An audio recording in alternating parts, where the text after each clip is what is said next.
forecast, things looking crazy. A storm on the horizon, the pressure is low. Gotta get moving, put on a show. The news is all buzzing, state of alert, but we've got a plan, we're ready to work. Emergency Management Associates, we're here for the crisis, we're here for the phase. From the first sign of trouble to the all clear sign, we're on the front lines, we're one of a kind. Emergency Management Associates, we're the calm in the chaos, we're opening gates, connecting the dots and making the calls. We're picking you up when you're starting to fall.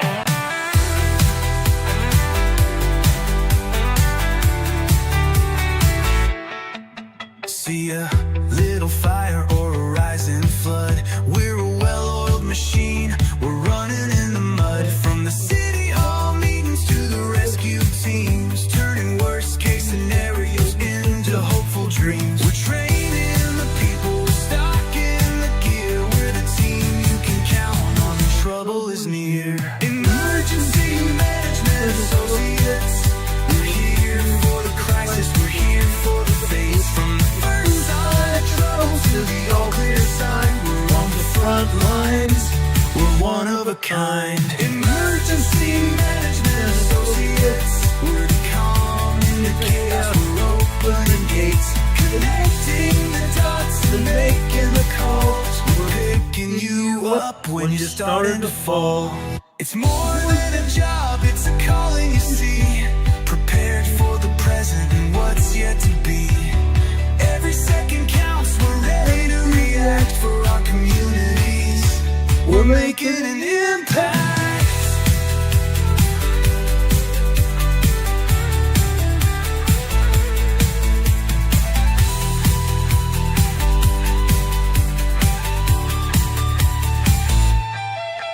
Emergency Management Associates, we're here for the crisis, we're here for the phase. From the first sign of trouble to the all clear sign, we're on the front lines, we're one of a kind. Emergency Management Associates, we're the calm in the chaos, we're opening gates, connecting the dots and making the calls. We're picking you up when you're starting to fall. Yeah, we're picking you up, we're ready to go.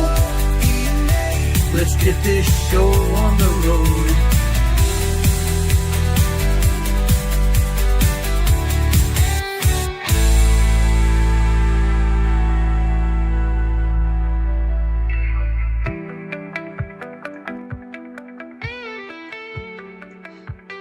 Folks, should we get this show on the road? I think we shall. Let's do this right now, okay? Let's get this show on the road. My name is Ron Tyler. We're coming to you from the Area Command, 392 miles west of Kitty Hawk Beach, North Carolina, guys. That's where we're at. Now, guys, we're going to do a lot of things tonight. We hope you're going to stay here with us the entire program because we have a lot to show you tonight, okay? So stay here with us. It's going to be fun, lots of fun. Guarantee it, okay? Now, the first thing I want to talk about is probably one of the last things we're going to do tonight in this program. We're monitoring the air-to-ground communications from the Artemis 2 spacecraft that's sitting on pad 39A at the Kennedy Space Center in Florida. They just closed out both the main hatch of the Orion spacecraft. They just closed off the escape pod hatch to the spacecraft as well. That means the entire spacecraft is buttoned up. About 60 minutes ago, 1 hour ago, they put the crew of Artemis 2, 4 members of the crew, in the spacecraft ready for launch. They're in the spacecraft right now, preparing systems in the spacecraft for launch, okay? Up in the upper right-hand corner of your screen here. Let me bring that up closer so you can see it here. Up in the right-hand corner, we're exactly 1 hour and 16 seconds away from liftoff. 1 hour and 16 seconds away from liftoff. Now, that may change. That could change, guys. Why? Because we're ready right now for a possible weather problem. It's semi forecast to have a store move through the Kennedy Space Center. If that happens, they will take the spacecraft down for a short time period. We have a 2-hour opening for launch. Right now, we're 1 hour into it. We have 1 more hour after that, meaning we have almost 2 hours away from launch of this spacecraft. But at least we're going to have 59 minutes and 35 seconds right now away from launch of the Artemis 2 voyage around the moon. Okay, this is going to be the first crewed flight of the rocket and the spacecraft here today, with 3 Americans and 1 Canadian on board the spacecraft. Of the Earth's atmosphere and ionosphere. You're continuing to watch live coverage from spaceflight now. If you're just joining us here in the final hour, welcome in. You picked a good time to hop aboard with us. So we've got more than 58,000 of you who are watching along with us live, which is fantastic. Go ahead and hop in the live chat, if you will. Let us know whether you're watching along with us here in Florida, you're along Florida's Space Coast, or you're a little bit further aflung, and we're able to bring you these live pictures here today. Wherever on the globe you are, we're glad that you're stopping by here with us at Spaceflight Now. Okay, that picture you just saw was 3 miles away from the launch site. That is a press site, okay? Now we're seeing a camera atop the scaffolding, the escape tower above the spacecraft, looking down onto the rocket and the spacecraft, okay? What you see here is steam boiling off from the fuel on board the rocket. This is steam boiling off from the rocket. That's normal. Nothing wrong with that. That happens with every spacecraft or space launch we've ever had. Fuel boils off. Why? Because the liquid oxygen on board the spacecraft rocket is highly cooled. Okay, meaning it has to be below freezing temperatures. Now this LOX, this liquid oxygen nitrogen mix, is going to boil off continually until launch, until we get ready to lift off. Approximately 30-40 seconds away from liftoff, you'll stop seeing that steam coming from the rocket, and the rocket is going to be cooled down, ready for launch. Okay. Again, within the next 7.5 minutes, they're going to make another determination with the weather to see whether they're going to launch today. There is a very good chance, the weather forecasters are saying there's an 80% chance for this rocket to be launched today. So we're going to be coming back to the Artemis rocket that's going to be taken off from Kennedy Space Center approximately 59 minutes from now. That, like I said, that could continue on for a long time today. We don't know exactly when it'll come down, but it's going to happen. With that wide. Okay, this is the crew aboard the crew chamber that is attached to the spacecraft right now. They're making the final checkouts to leave the spacecraft here and ready for launch. When these crew checkout teams leave, they'll be ready for launch at that point in time. Okay, they're getting ready for that right now. When these teams depart very shortly, then we're going to see the rocket going down to last seconds of takeoff. We're going to be monitoring this here for you the rest of the evening until we have takeoff, and then right before takeoff, we'll bring this back and watch Artemis 2 rocket to the moon. First team to go to the moon since the 1972 time period. We'll bring this back to you live when it happens. Okay? Now, with that said, we're going to be talking about earthquakes tonight. Lots and lots of earthquakes. Okay? I want to bring it over to the USGS map and take a look at the earthquakes in the vicinity of the Pacific Ocean and Europe. Okay? I'm going to take down a webcam, which I just did. I'm going to take down our banner also here. Let's go over to the USGS map here. Want to get you better looking at what's going on here. Right now, you're looking at the southern part of the Kamchatka Peninsula, Russia. Nothing's happening there. Absolutely nothing's happening there. Now, what you're looking at now is Japan. Japan here, right there. Over here, south of Tokyo here. Let me zoom in here. I want you to see this. Actually, this is North Tokyo, okay? We have one earthquake here that the USGS is willing to talk about. There are actually 3 earthquakes that hit Japan today. Nothing really major. Nothing very really major, okay? This is over in a very populated area. This is a large 4.9 5.0 earthquake. USGS has this as a 4.9, and like I said, it's a 4.9 5.0 earthquake. Why do I say that?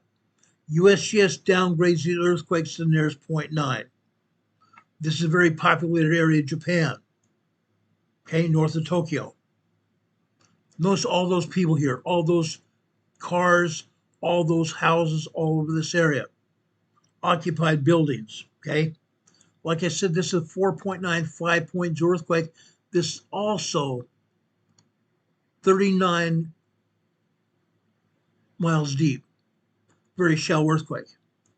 Very shallow earthquake. Again, this is a populated area, okay? This is probably a 5.9, 5.1 earthquake. USGS downgraded to a 4.9. Unfortunately, they do that. Now, there's going to be some kind of damages here in Japan. 5.0 earthquakes can cause at least minimal damage, if not more. Okay, I'm going to take that off the map right now. That happened here. There's at least 3 or 4 other earthquakes here in Japan the USGS is not talking about. Southeast of Japan right here. This is what they call the Bonin Islands. The Bonin Islands here, guys. This is a 4.0 earthquake here. 4.0 moderate earthquake. This is 400 miles deep. Yeah. 400 miles deep. Okay. Now, with that said, I want to make sure you understand what this is. And it's not very often. It's not that very often we see this kind of earthquake here. I'm going to switch this over to kilometers deep. So bear with me here for a minute. Let's switch it to kilometers deep.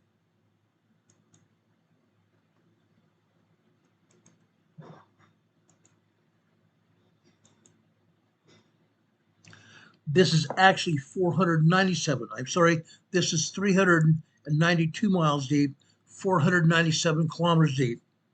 This is a fairly deep earthquake, fairly deep. I don't think we have to really be concerned about it, but I'm going to check it anyway. Okay, let's bring up the U.S. depth to magnitude convergence chart here. Okay, the depth to magnitude convergence chart here. This is 497 kilometers deep. Let's go over here to the left-hand side here.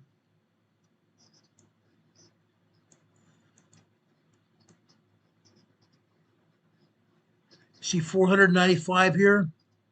We're going to add a 0.99 or 1.0 to this magnitude. Over here in the Bonin Islands, we have a 4.0 earthquake. We're going to add a 1.0 to that magnitude. 1.0 to that magnitude, guys. With that said, this earthquake, guys,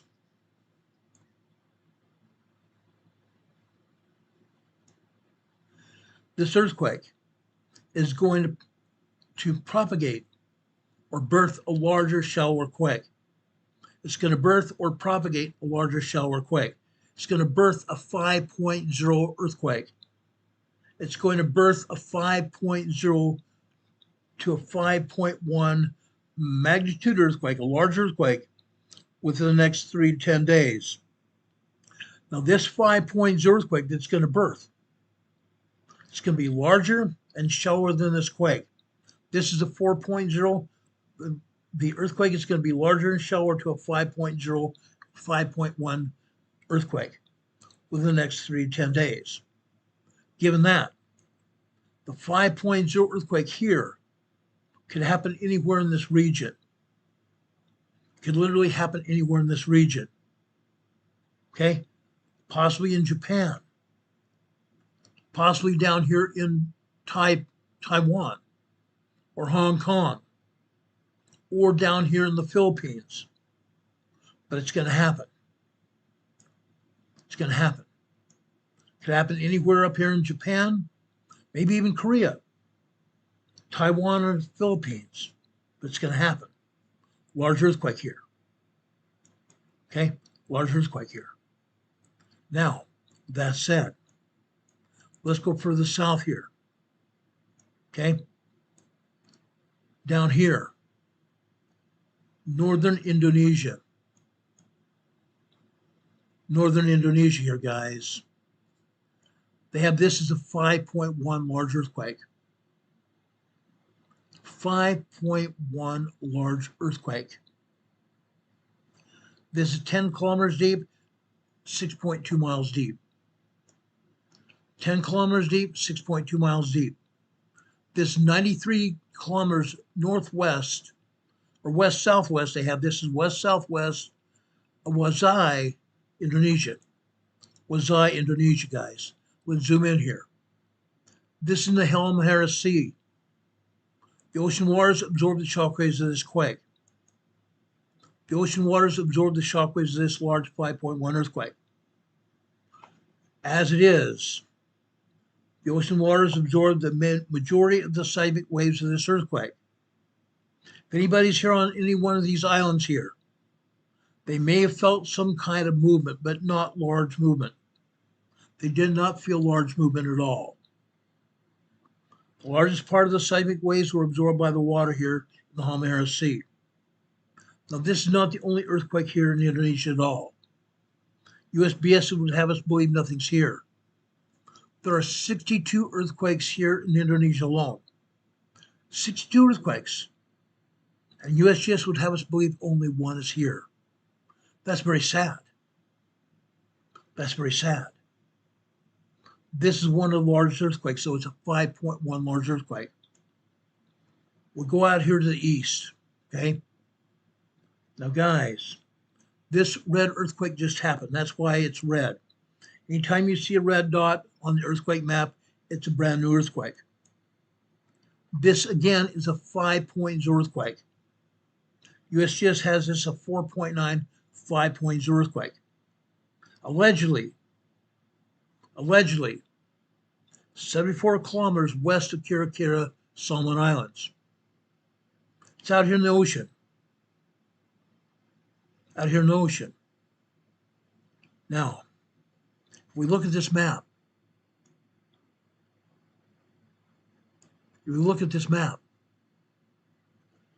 look at where it says 50 kilometers away from this island. 30 miles away from this island. Guys, this is nowhere near 30 kilometers away. This is even closer. Even closer. This is a large 5.0 earthquake, guys. Large 5.0 earthquake. Let's zoom in here. Let's look at any communities in this area. Towns or even cities here. Look at that. Right here we have a small town here. Now, this was out in the ocean, yes. But it's not far enough away where these people didn't feel some part of this earthquake. The people here felt some part of this 5.0 earthquake here today. This is not the only town here. There are other small towns as well as this right here. Communities all over this area.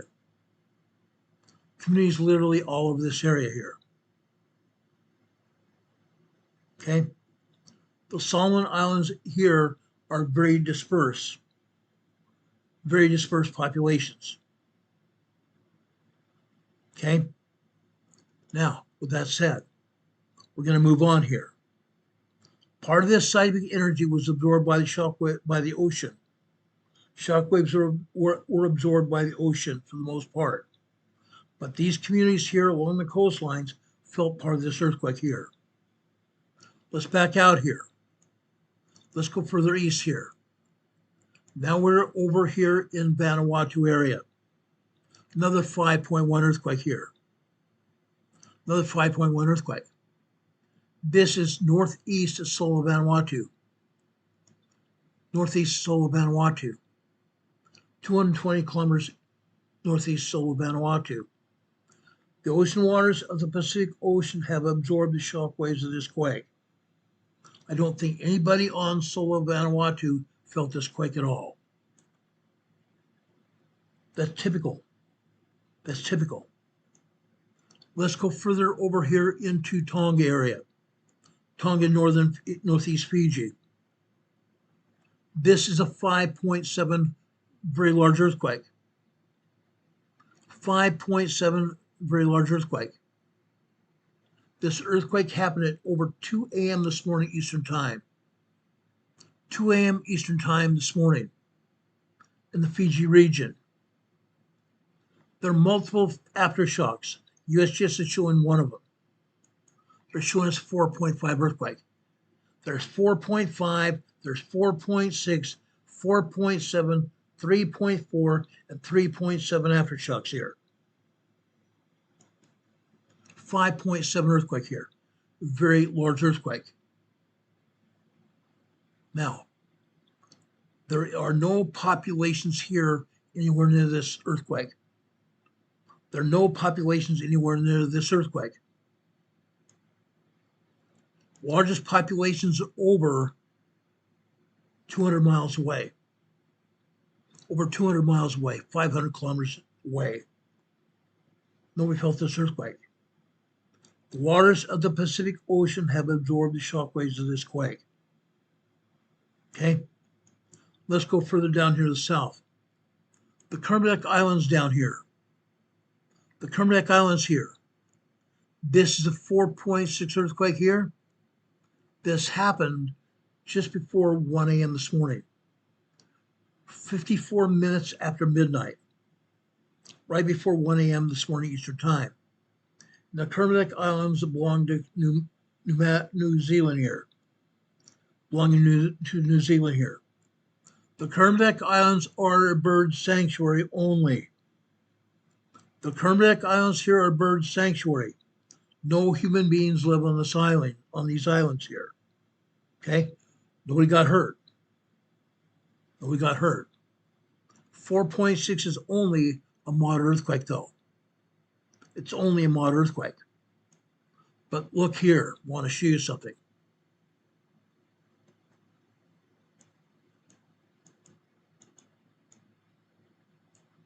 I want to show you something here.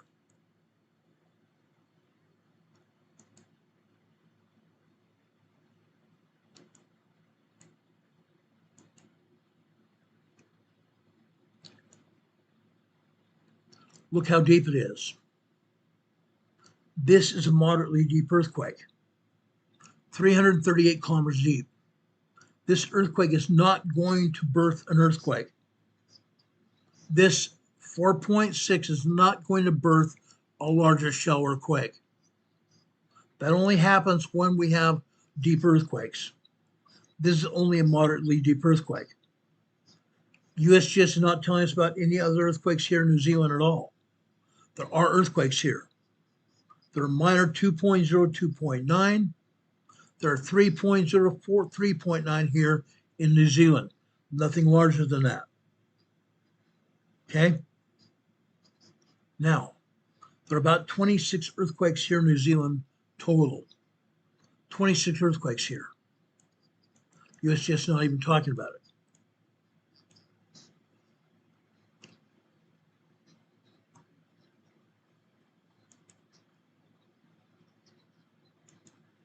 Okay, I've just been told that the White Room crew has departed the rocket.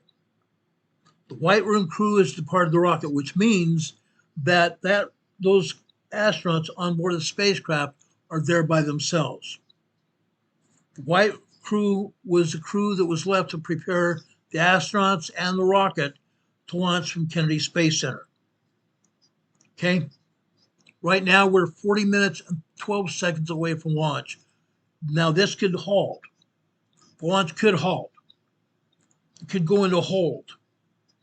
There is a possibility of storms off the coast, as you can see here. There's a possibility of storms off the coast. Now, we may go into short hold. We have a 2-hour window to launch this rocket, but this still could happen today. Okay? Want to bring that into you today, right now. T-minus 39 minutes, 41 seconds to launch. Okay?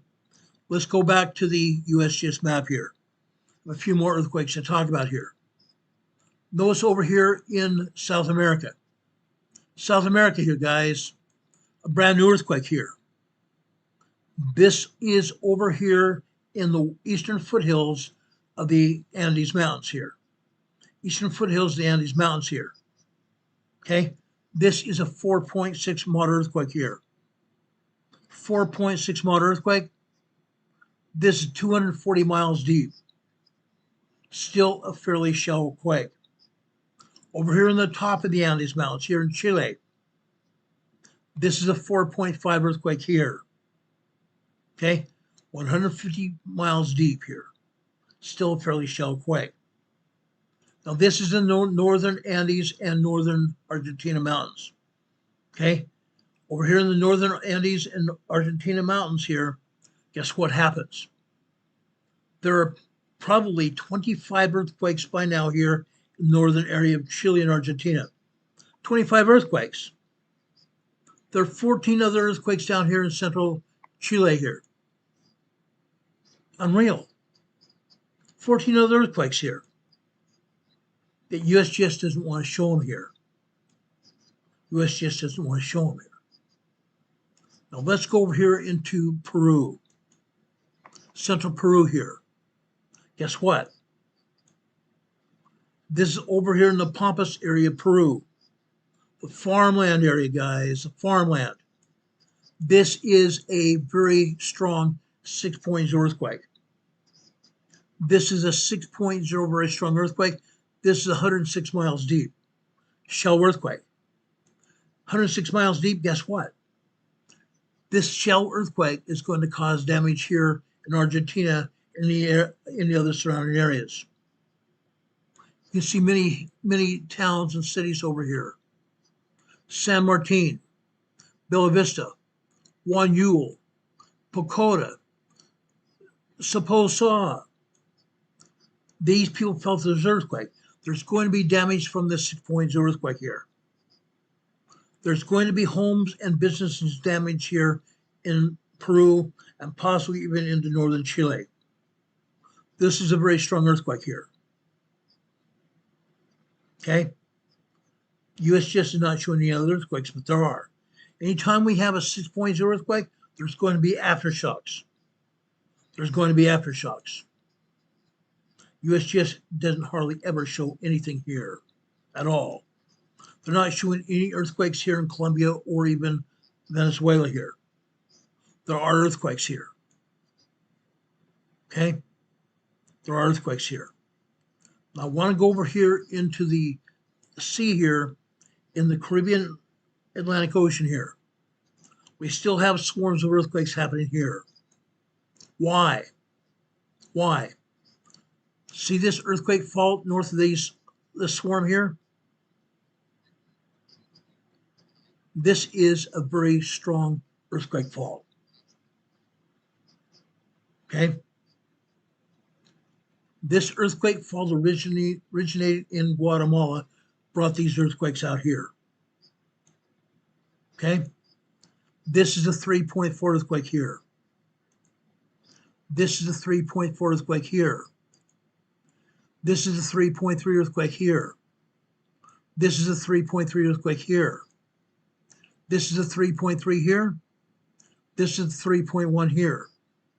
We have 2.0 to 2.9, 3.0, 3.9 earthquakes here in this swarm here. Okay? This is northwest of Cruz Bay, U.S. Virgin Islands.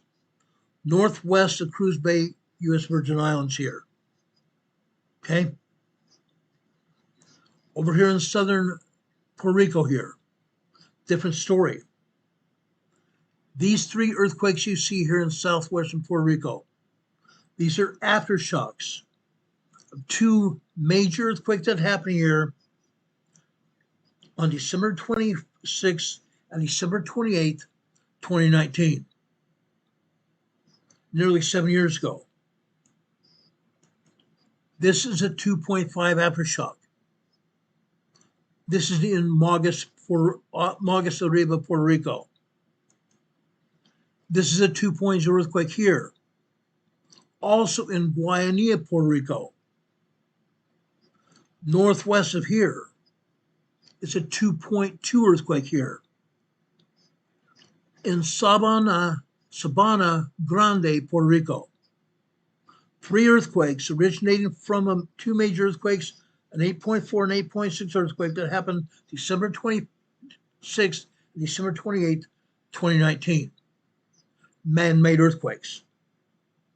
These are not man-made earthquakes. These are natural aftershocks from the man-made earthquakes. I've talked about the man-made earthquakes before. Okay? Now, we talked about the earthquakes in the Pacific Northwest yesterday. I'm not going to go near the Pacific Northwest today. I'm going to go up here into Northern California, though. Over here on the Gorda Escarpment here. The Gorda Escarpment is an earthquake fault running away from the north coast of California. This is a 2.4 earthquake here. 2.4 earthquake here on the Gorda Escarpment. Closer to shoreline here, we have what they call the triple junction here. The triple junction is where the Gorda Escarpment and the Cascade Subduction Zone earthquake fault running all the way up along the coast of Oregon, California, and Washington, also British Columbia. The Cascade Subduction runs up the coast of Northern California, Oregon, and Washington, and British Columbia, Canada. Also, this triple junction has the power of the San Andreas Fault. 3 earthquake faults here. 3 earthquake faults. The San Andreas, which runs from here all the way through California into Mexico, the Cascade Subduction Zone, and the Gorda Escarpment here. We talked to you about this earthquake here at 2.4 minor earthquake. Over here to the west, to the east here. This is a 2.2 minor earthquake here. 9 kilometers, approximately 4 miles west of Rio Del, California. Last time we had an earthquake offshore from Rio Del here was a 6.4, very large, very strong earthquake here, off the coast here, right between the Cascade Subduction Zone and the California coastline. Caused damage here in Rio Del. Caused damage to Ferndale further to the south, and even further to the south than that is Petrolia, California. Damage throughout this area on land. Now today, these are both minor earthquakes. However, both these earthquakes have everything to do with the Cascade Subduction Zone. They're in the southern region, the Cascade Subduction Zone. Okay? I want to jump down here to the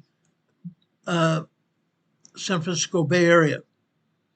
Over here in Northern San Francisco Bay, we have a 1.3 tremor here. This 60 kilometers, 3 miles west-northwest of Bayview, Montalban, California, in the northern bay of San Francisco Bay. Let's go east here. Okay, right here. We continue to see earthquakes here in San Ramon, California.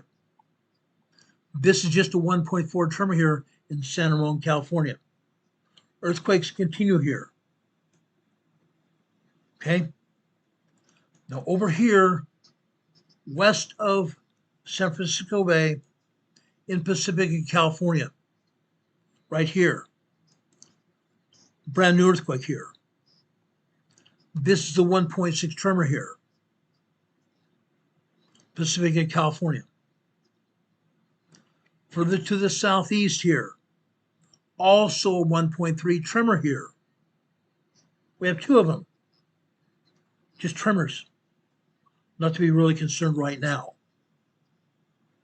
Okay. Now further to the south here, that's the 1.4 in San Ramon. Up here north here is Pacheco, California, 1.4 tremor here. Okay. Let's go south there. Southeast of Monterey Bay here. Tres Pinos, California, 1.6 tremor here. Then we go further to the south here. This is San Bernardino, California, another 1.1 tremor on the San Andreas Fault. This is Parkfield, California, right here. 2 earthquakes here. This is 1.1 tremor here. Parkfield, California is the earthquake capital of California, and the earthquake capital of California. There are more earthquakes here in Parkfield, California than anywhere else in the world. This is a 1.1 tremor here. This is a 1.7 tremor here. Parkfield, California. Let's go further south here. This time off the coast of Lompoc, California. This is a 1.7 tremor here. 1.7 tremor here just off the coast of Lompoc, California. Going further south here. Okay. Right here. Okay. This is 1.5 tremor here near Azusa, California. Near Azusa, California. Almost directly north of there. This Pear Blossom, California, 0.04 microquake. 0.04 microquake. We go down here near Corona, California. This is a 0.5 microquake near Corona, California, right there. Over here, east and north of Ontario, California. This is a 0.9 Fontana, California. Fontana, California, 0.9 microquake. I can guarantee you this, that USGS is not showing us earthquakes here. Caltech and USGS shut down their seismograms over 2 months ago. They're not showing any seismographic activity on their seismograms at all. They're only showing activity up until January 18th this year. Before that, they had earthquakes every day here on the seismograms. They discontinued them on the seismograms. We don't know exactly what's going on here in Fontana. But I'm going to tell you what's going on here in Fontana. Prior to USGS and Caltech shutting down the seismograms, Fontana was having anywhere from 3 to 5 3.0 small earthquakes a day. 3.0 small earthquakes a day, every day. Now they're not showing anything here at all. Sad. Further to the southeast here, Redlands, California. This is on the western side of the San Andreas Fault here. Right next to it, 1.1 tremor here. Northeast from there, Morongo Valley, California, 1.0 tremor here. Okay, let's go further south. Right here, now we are in San Diego County. Northeast San Diego County, and Borrego Desert State Park. 0.4 microquake, 0.8 microquake, 1.0 tremor here. We go down here further to the southwest here. This earthquake is on the San Jacinto Fault. Lake Henshaw, California. Lake Henshaw is just northeast of Escondido, California, where I used to live. This is northwest of Lake Henshaw. This is 0.4 microquake here. You see Lake Henshaw right here. Okay. Let's move this over so you can see what I'm seeing. Okay. Now, we go further to the south here.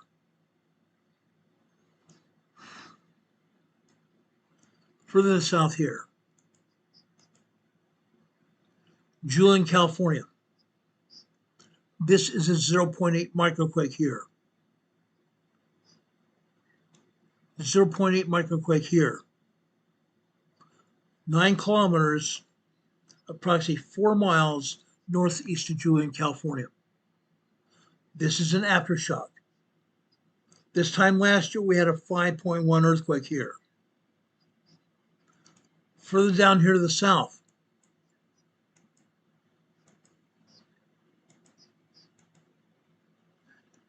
this is Pine Valley, also in eastern San Diego County, in the Cleveland National Forest. I've been here. I've hiked here with my scout troop. I've hiked here with police officer friends of mine, all over the place. I know this area very well. This also is in the southeastern side of San Diego County. Now let's go over to San Diego City. This earthquake right here. They say this is 2 miles southeast of La Jolla, California. Guess what? They are out of their minds. They're out of their freaking minds here.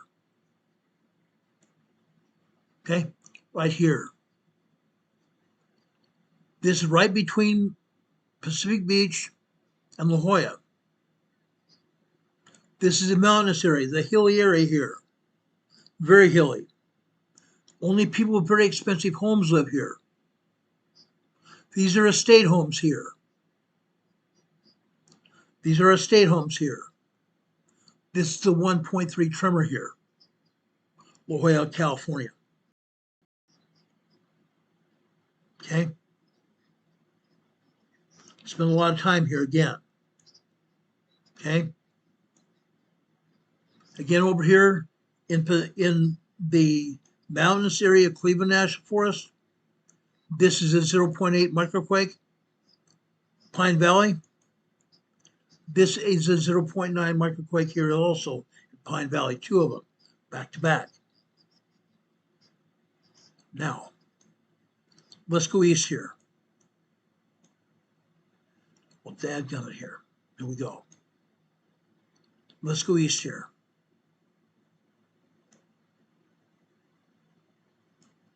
Okay. Now we are at Imperial Valley here.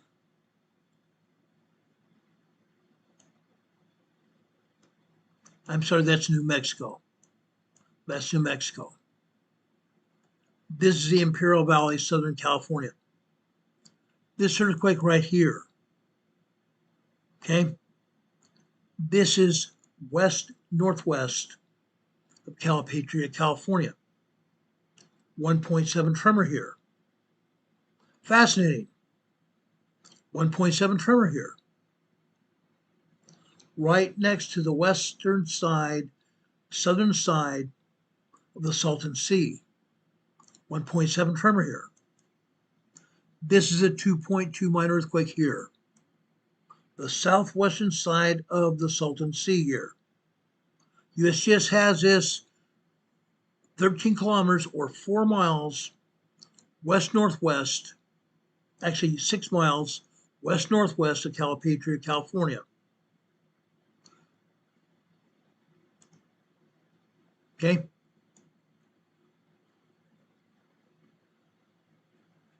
This is Calipatria, California right here. They're showing 2 earthquakes. 2 earthquakes. This one being a 2.2. This one being a 1.7 tremor. Fascinating here, guys. Absolutely fascinating. Why do I say that? Let me show you something else here.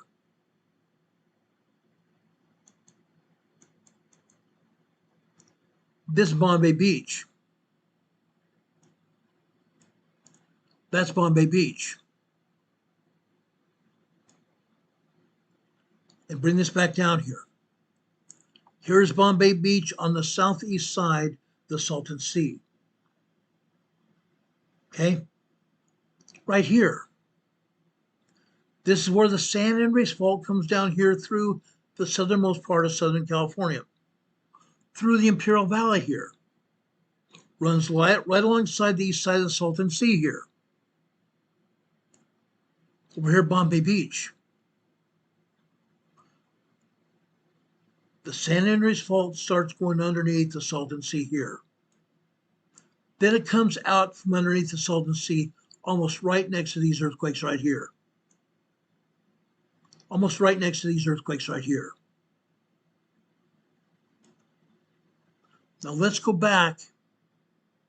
Let's go back to the Calipatria seismogram. It's not just tremors or minor earthquakes here. Which is seen here on the seismogram here at Bombay Beach. It's not just tremors or microquakes here. It's a lot more than that. Lots and lots more than that. Let me show you something here. You're going to want to know this. Why? Because again, our wonderful agency, the United States government, and Caltech out of Southern California, out of Los Angeles, are lined through their teeth. Absolutely lined through their teeth about what's going on here. Let me enlarge this for you. Okay? This seismogram's up on the left-hand side. Starts at 1:15 yesterday afternoon. This would be approximately a 1.8, 1.9 tremor here, possibly at most a 2.0 earthquake here. Then after that, see this blue earthquake with red lines running through it? The top and the bottom of those red lines cut off? This happened right after 2:48 p.m. yesterday afternoon. The bottom and top of this earthquake was cut off. Bottom and top of this sequence was cut off. This was at least a 3.0 earthquake here. Just as it is shown right here. This would make it at least a 2.6, 2.7 earthquake. But this earthquake sequence was cut off. They don't want us to show us, they don't want to show us how strong this earthquake was. That's what the USGS and the agencies do. They cut off the top of the sequences so we don't see how strong they actually are. This is actually a 3.0, 3.5 earthquake. Bombay Beach. Now guys, these earthquakes happen here every day. Multiple times a day, every day. Not just on this seismogram here. They happen every day, multiple times a day.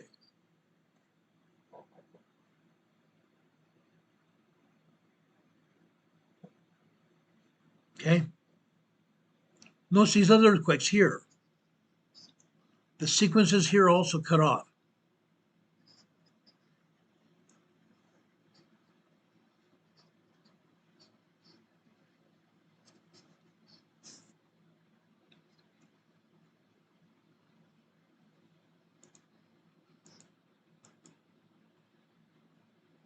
Okay, guys, I'm going to go live to NASA Space Flight at Kennedy Space Center here.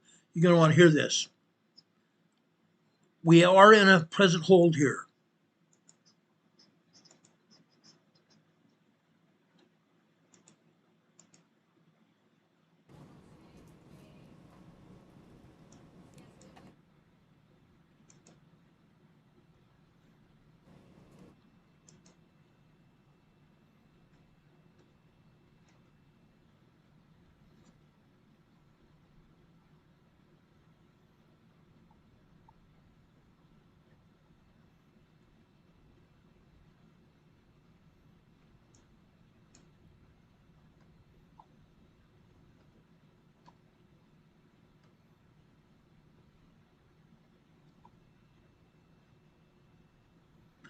NASA's in a hold here.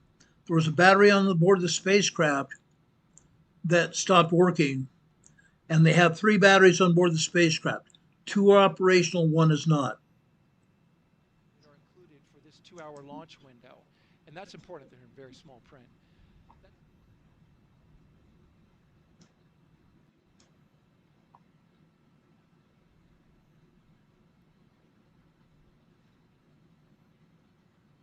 Okay, they are presently in a hold.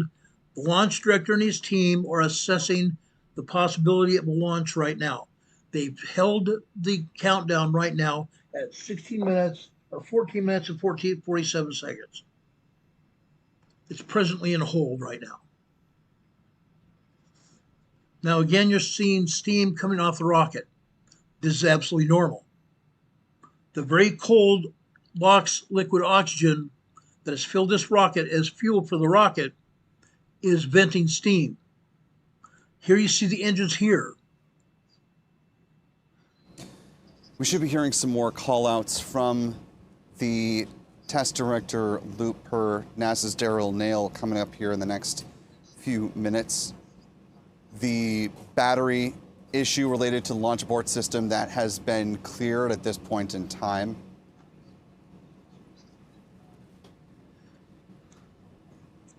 We're standing by for further.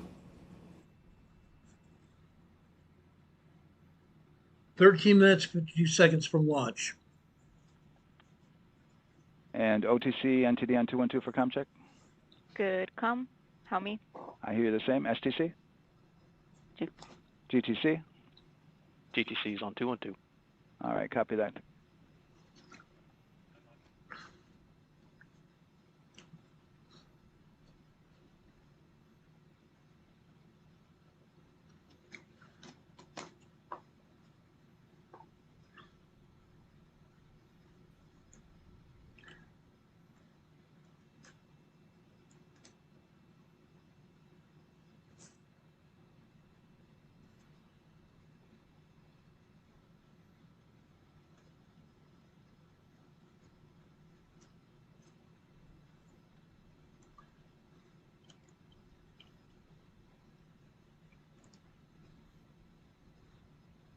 Again, the press sites where you're seeing this camera angle about 3 miles away from the rocket.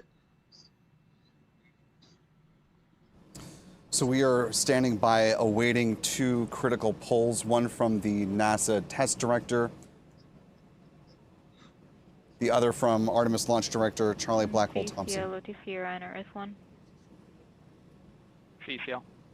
Yes, sir. Reconfigure ARS primary loop ISO valves. Copy, that's in work. And CDR, OTC, Earth 1. Go. ARS loop ISO valves are being closed at this time. The launch control team is being copies. pulled right now by the launch director to go for launch. NGDLP. Go. Yes, had a discussion with Sea Ice and with MER Manager regarding the observation the Sea Ice had a few minutes ago. They were able to confirm with BCI photos that the condition that they observed has been there since 2025. MER Manager has had a chance to review the findings, and they do not have any constraints from either a Sea Ice or MER Manager perspective. Okay. Copy all. And launch director, NTD, you copy? Yes, sir. I copy. That's good news. OTC, CCL 212. OTC. ARS primary loop isolation valve configuration is complete. Copy.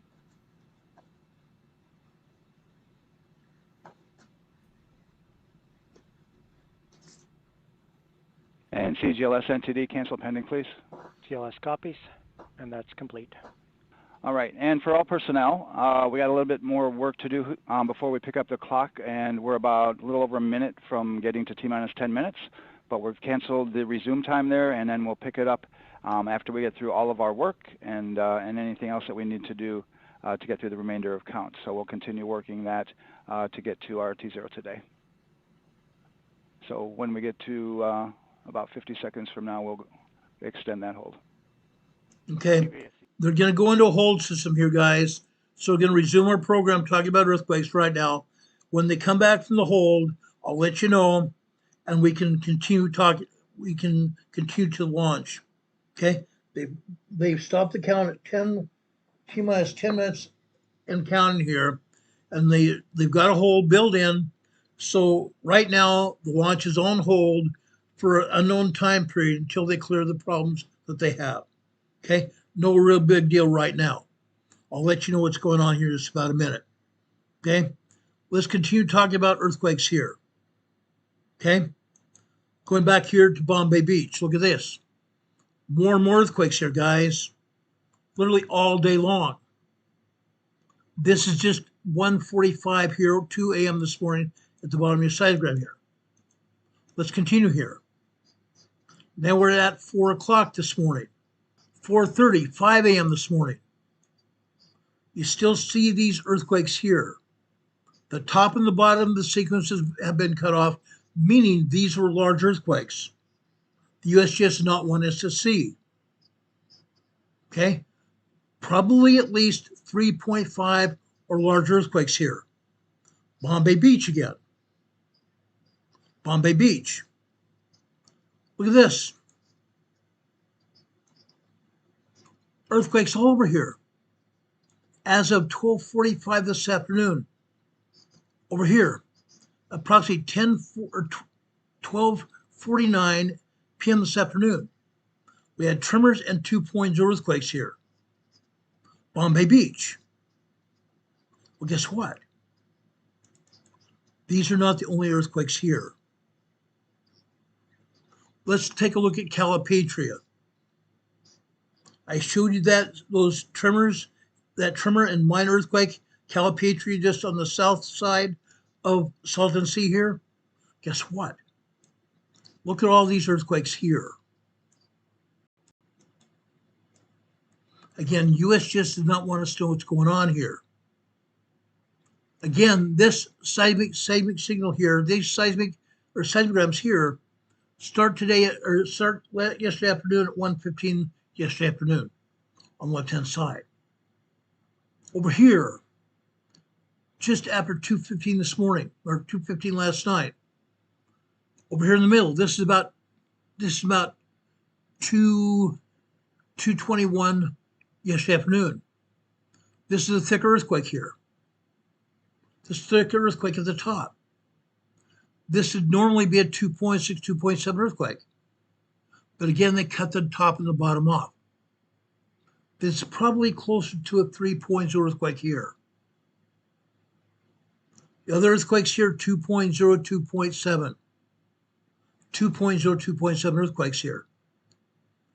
Now, guys, look what happens after 7 p.m.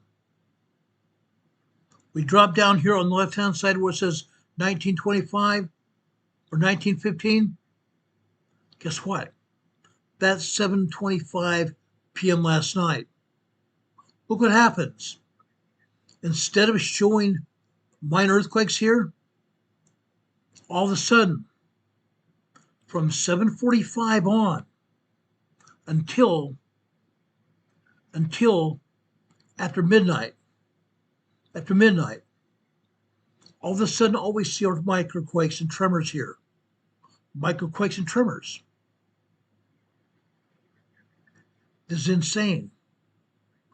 They turned down the seismograph to not show further earthquakes here. They turned down the seismograph so they don't have to explain themselves and show what the earthquakes happened while they were off ship. That's what's happening here. They don't want to show earthquakes here. Then, 1 o'clock this morning, 1 o'clock this morning, over here in the center left, 2.6, 2.7 earthquake. Then 2.0 after that. Look what happens later this morning. 2.7, 2.8 earthquakes, you guys. 2.0s. Tremors here as well. Look at that. Guys, this is Calipatria. Calipatria typically has anywhere from 75 earthquakes to 150 earthquakes every day. Every day. USGS doesn't show them. They don't show anything here. That's very sad. That's very sad. They continue lying to us. Now let's go over here to NASA Spacecraft. They lifted the hold just now. They lifted the hold here.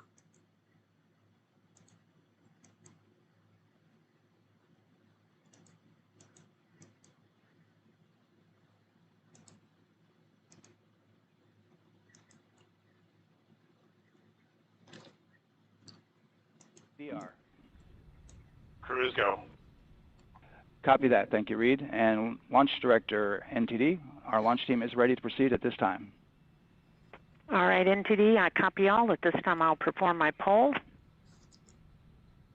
Attention on the net. This is the Launch Director performing the final poll for launch.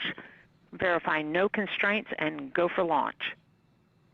EGS, Program Chief Engineer. Artemis Chief Engineers are go. Copy, thank you. EGS, Chief Safety Officer. The Artemis CSOs are go. Copy, thank you. Range weather. In just a second, they're going to address the spacecraft Thank you, that they call LWO. integrity. And Artemis MMT Chair. MMTs go. Thank you, John. And Integrity Launch Director. Good to hear your voice, Charlie. PLT. Thank you, Charlie. This is Victor. We are going for our families. MS1. This is Christina. We are going for our teammates. MS2. This is Jeremy. We are going for all humanity. All right, Charlie, your Artemis 2 crew is go for launch. Full send. I copy that. Reed, Victor, Christina, and Jeremy. On this historic mission, you take with you the heart of this Artemis team, the daring spirit of the American people and our partners across the globe, and the hopes and dreams of a new generation. Good luck. Godspeed, Artemis 2. Let's go.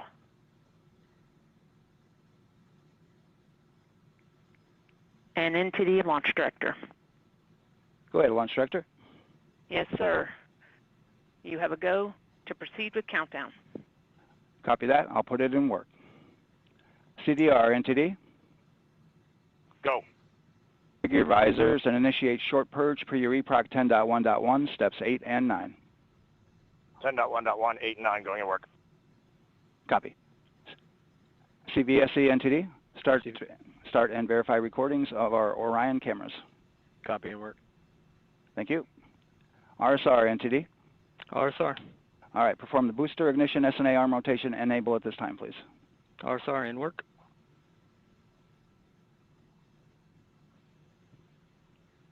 Booster ignition SNA arm rotation enable complete. Copy that. Thank you. Integrity crew, close and lock visors.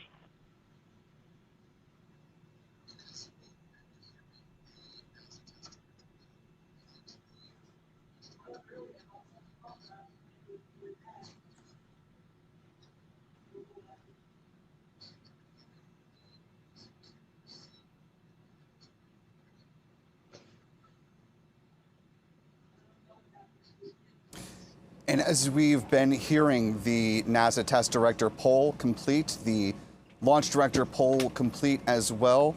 Good words from the crew. Teams have been given the blessing to proceed with the count. We are awaiting terminal count to pick up once the new T0 has been set.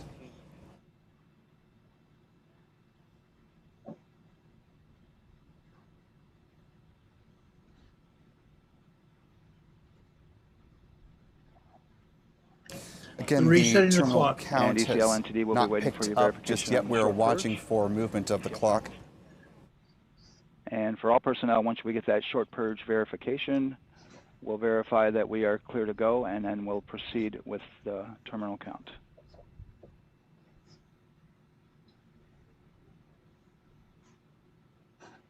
As you just heard, a little bit more left to do before terminal count can proceed, but we are getting very close, everyone, to the liftoff of Artemis 2 as planned. For those who may just be joining us, if you haven't been following along with these final big updates. ECL time estimate? About a minute. Copy.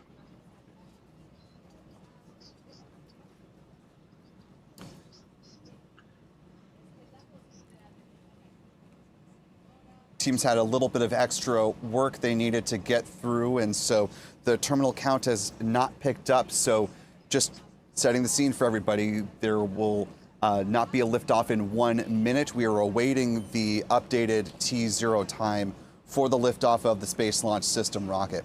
When that time is given, when we get right down to the end of the count, you'll see the 4 RS-25 engines ignite about 6.36 seconds before the 2 solid rocket boosters come to life, and then we'll see Artemis 2 take off.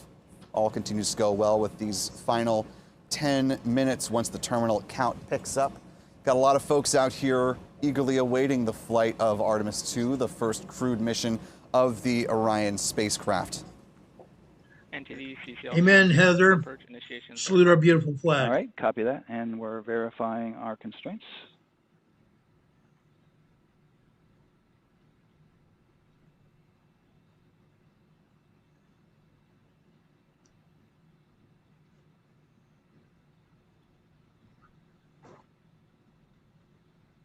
All right, and we're clear from cutouts. And with that, we're going to resume the clock momentarily. And CGLS, you can resume the clock on your mark. GLS copies. 3, 2, 1, mark. GLS mainline has been initiated. T-minus 10 minutes and counting. And we are now looking at 6:35 p.m. Eastern, 22:35 for the new T0 liftoff time for the Artemis 2 mission. Terminal clock underway. You'll hear a lot of call-outs on the process through the count. One of the next big milestones is coming up in about a minute and a half time. We'll see the retraction of the crew access arm. It will swing away from the Orion spacecraft and be stowed alongside the mobile launcher. That'll be followed by the ground launch sequencer giving the go for core stage pressurization at T-minus 6 minutes. At the same time, the Orion ascent pyros will be armed and the Orion spacecraft will transition to internal power. Seconds later, the core stage liquid hydrogen tank will terminate its replenish Houston cycle. flight and Rock, our new T0 is 22:35:12. Houston flight copies. Rock copies. 22:35:12. Affirm. And just a note out there to all the launch photographers, the T0 specifically is 6:35 and 12 seconds p.m. Eastern Time. 22:35 and 12 seconds UTC for those around the world. About 30 seconds remaining to the planned swing away from the crew access arm away from the Orion spacecraft. The launch abort system, which is the structure atop the Orion spacecraft, you can see that there with the American flag just above that red umbilical. That ability to use that emergency way of getting away from the rocket, if necessary, will become active for the crew beginning at T-minus 5 minutes and 20 seconds. Once the LAS is active, the NASA test director will let Commander Reed Wiseman know that that is a viable option. GLS is go for crew access arm retract.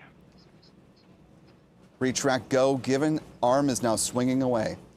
We're now less than 8 minutes away to the planned liftoff of the Space Launch System rocket on its first crewed flight. You can see this view from inside the White Room as the arm retracts away from the crew and the spacecraft named Integrity. About 7.5 minutes remaining before the planned liftoff. Again, in about a little less than a minute and a half from now, the tank pressurization on the core stage will begin.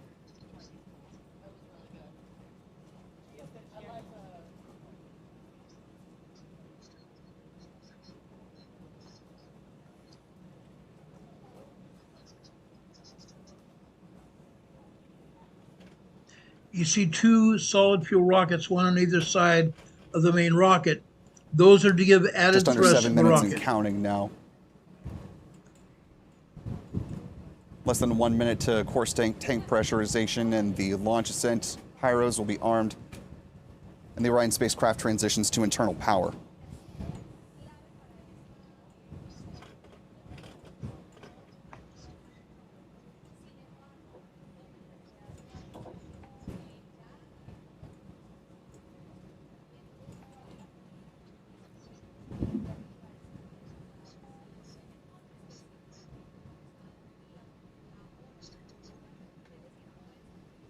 After the 6-minute mark in flight, some of the next major milestones beyond the launch abort system being activated at T-minus 5 minutes and 20 seconds. The go for the flight termination system arming will happen at T-minus 4 minutes and 30 seconds. Core stage auxiliary power unit. GLS is go for core stage tank pressurization.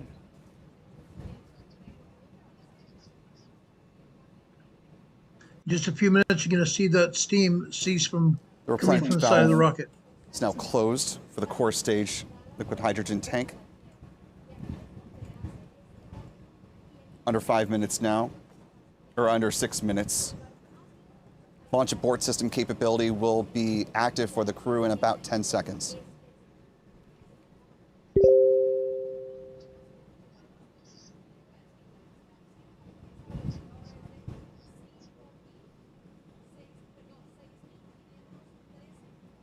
GLS verifies last capability available. And CDR, do you copy? CDR copies, last available. That escape capability now available to the crew if necessary, confirmed by Commander Reed Weissman as we are now 5 minutes and GLS counting. is go for FTS arm.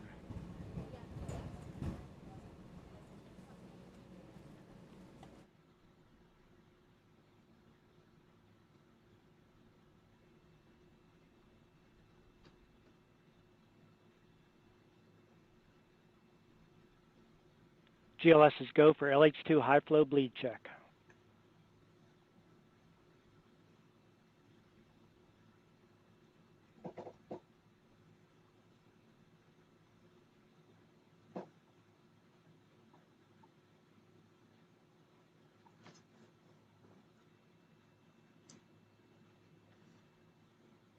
You can hear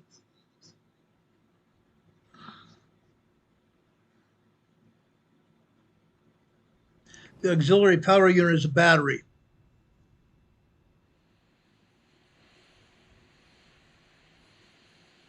Four minutes and GLS counting. is go for core stage APU start.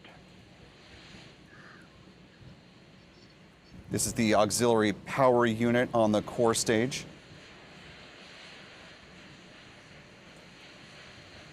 T-minus 3 minutes, 45 seconds.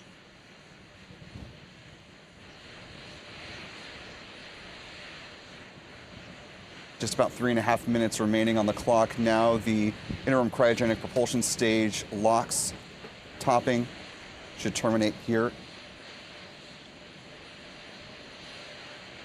Coming up to the final 3 minutes of the count. When we hit about 2 minutes and 2 seconds, the interim cryogenic propulsion stage will switch to its internal battery power. That'll be followed seconds later by GLS is go for purge sequence 4. the core stage switching to internal power as well. First, the solids at 2 minutes, the core stage at T-minus 1 minute and 30 seconds, switching to internal You saw power. the steam stop coming out of the rocket. We're less than 3 minutes to the planned liftoff of Artemis 2. Fueling to Continuing stop. on with the terminal count to a liftoff scheduled for 6:35 and 12 seconds Eastern Time.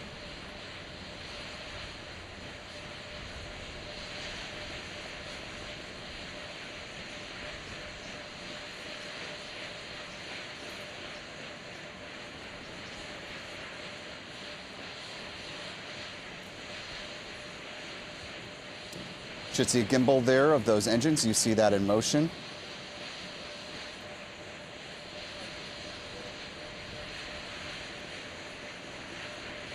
Good testing of those RS-25 engines, now approaching the final 2 minutes in flight. As a reminder, those RS-25s will ignite as planned at T-minus 6 GLS seconds. go for upper stage to internal power. 6.36 seconds before liftoff. Those engines will come alive. Less than 2 minutes. 52 seconds.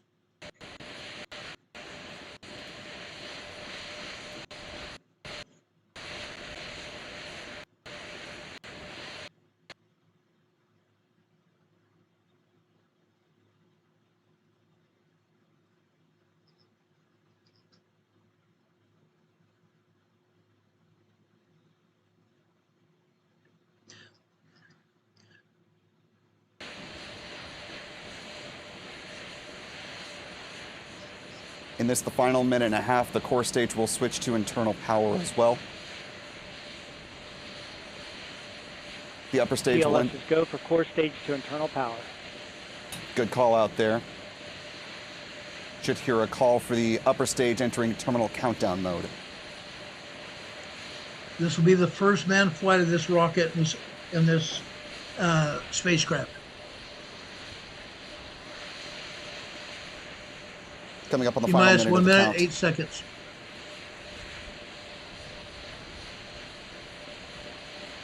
One minute in counting. Cheers across the press lawn here at the Kennedy Space Center.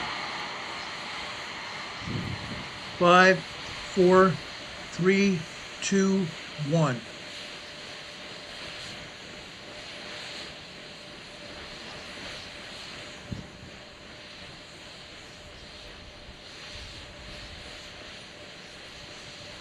GLS is go for ALS. 30 seconds and counting. 25. The hydrogen burn-off igniters will kick on at T-minus 20. 12 seconds. 15. Hydrogen burner ignition.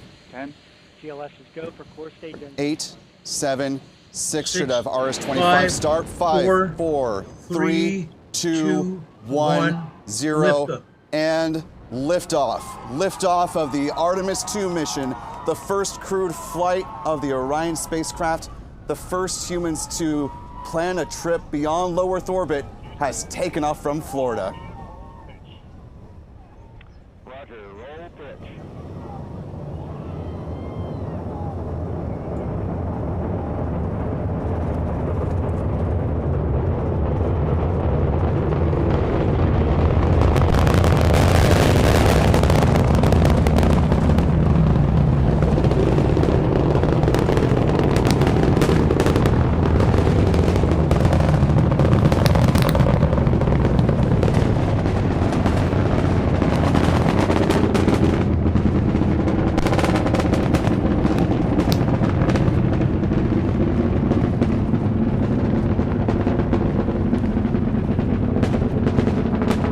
Now about 1 minute in flight, the SLS rocket traveling faster than the speed of sound. Engine's about to throttle back as it approaches max Q, the point of greatest aerodynamic pressure on the vehicle.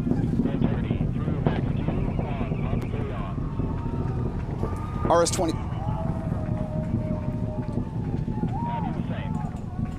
Good confirmation past max Q, the RS-25's throttling back up to 109% thrust capacity. Now about a little more than a minute and a half into flight. Coming up next will be the separation of the two 5-segment solid rocket boosters a little more than 2 minutes into the mission.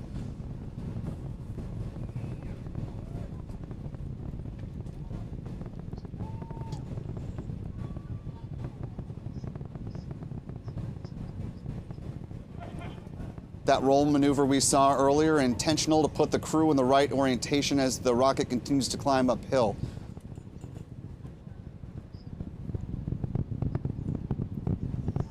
And a good separation of those solids. Solid fuel rockets jettisoned.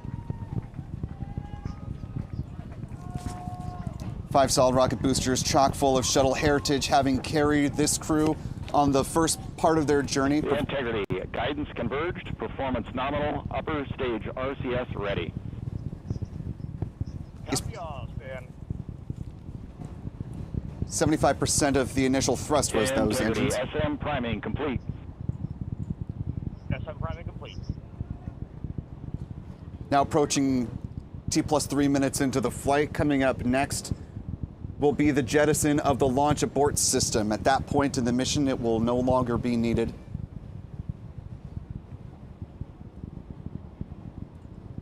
Now more than 3 minutes into this flight of the Artemis 2 crew on board their Space Launch System rocket.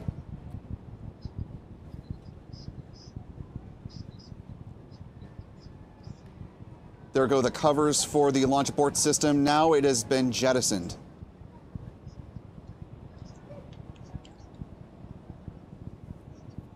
Orion Integrity now no longer having the launch abort system. Integrity, good. Last jettison, great view. Copy jettison. Team Eco 8+02. And with that protection covering now gone. Same on board, Stan. And Houston has you loud and clear on Tidris at the Carmen line. The windows are open, as you just heard. Outstanding, Stan. We have you the same. Reaching the Carmen line, entering space. First space flight for Jeremy Hansen, the second for Reed Wiseman, Victor Glover, and Christina Cook. Now a little more than 4 minutes into flight. The next big milestone is coming up in about 4 minutes' time. We're watching for the core stage main engine cutoff. This will be MECO, where the 4 RS-25 engines will power down. That'll be followed a little more than 10 seconds later by the separation of the core stage and the ICPS, the rocket's upper stage, which will be powered by an RL-10 engine from L3 Harris. Yes, we did not have a Challenger incident tonight. We had a good launch April from 1st, Artemis 2 from the Kennedy Space Center. Integrity, GPS processing.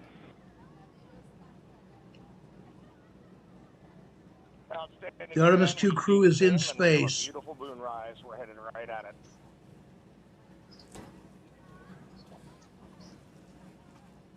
Good words by the commander heading towards that quote, beautiful moonrise. Their zero-G indicator happens to be named Rise as well. Created by a second grader in California, taken from inspiration by the iconic Integrity, 3 engine press. Earthrise image. 3 engine press.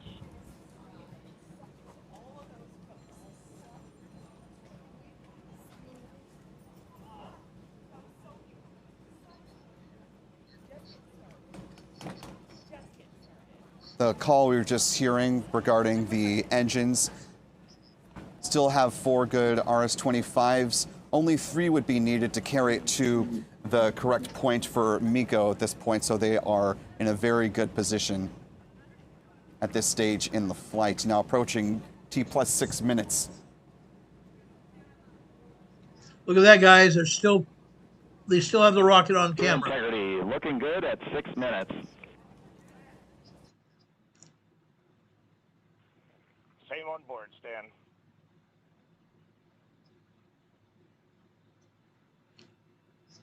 Looking at a animation rendering, a visualization you can see in the upper left-hand corner of your screen. This is not from a tracking camera, but a visualization of what is happening in real time. This rendering coming from NASA. About 6.5. Integrity, expect nominal shutdown. Integrity copies, nominal shutdown. A good view of the contrail there from firing room 1. I believe that's the silhouette of Artemis launch director Charlie Blackwell Thompson. Has to be ecstatic so far of how this mission has performed.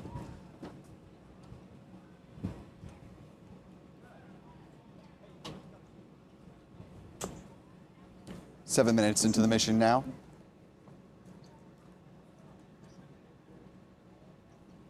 Now less than 1 minute away to MECO, main engine cutoff.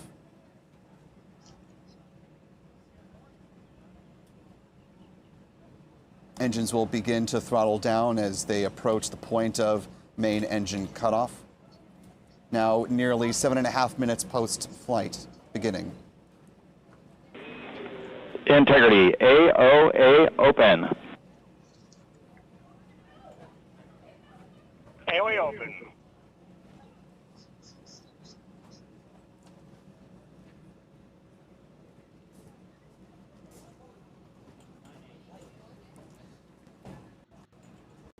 NASA reporting nominal trajectory still so far, a call out relating to an abort zone if needed in the Pacific Ocean.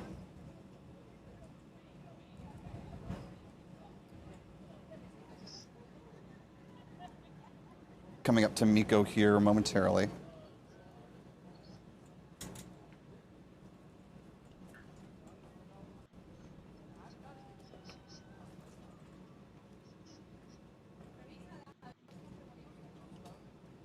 And we had a good MECO, and as you can see, stage separation.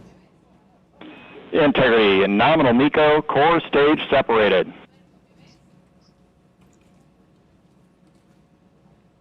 That's awesome. We see the same on board, Stan.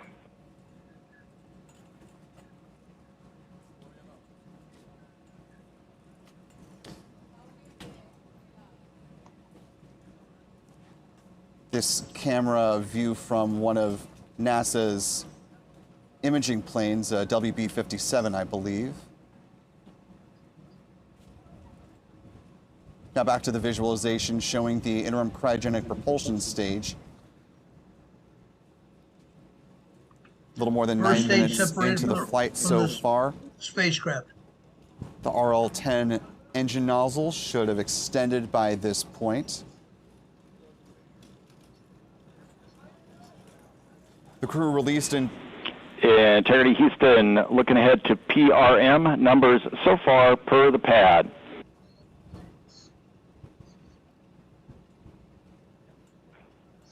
Copy that, Stan. Numbers for the pad.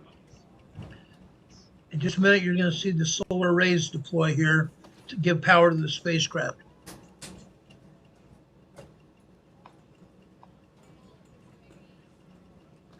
And yes, this is a depiction only. That call confirming that teams are tracking towards the perigee raise maneuver about 49 minutes post liftoff. Before then, though, the Orion solar arrays should deploy on the European service module. That's expected at T plus 20 minutes.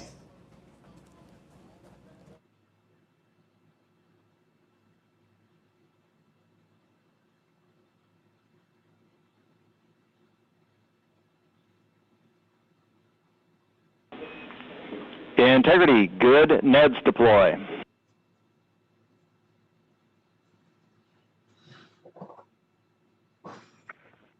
Copy that, Stan. Good, Neds.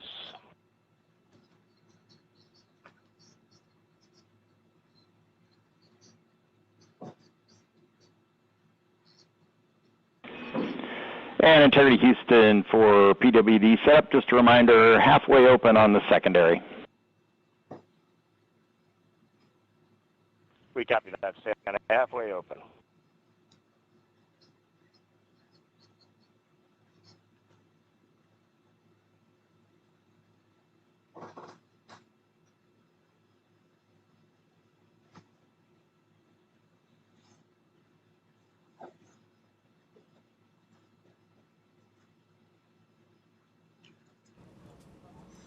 And just confirming there that the RL-10 nozzle was extended as expected. The communication now from the Johnson Space Center to Commander Reed Wiseman coming from the Capcom, who is NASA astronaut Stan Love. The nozzle is the engine nozzle on the left-hand side of the upper stage of the rocket. This was going to give the astronauts capability. Will now be able to raise their visors as well, per NASA. This will give the astronauts capability to boost the altitude of the spacecraft in space.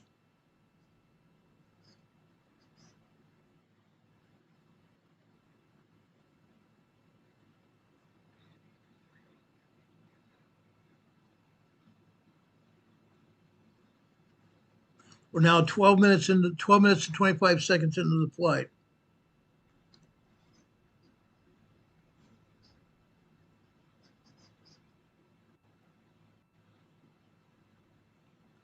Linda, you're funny. Mac and cheese. That's funny.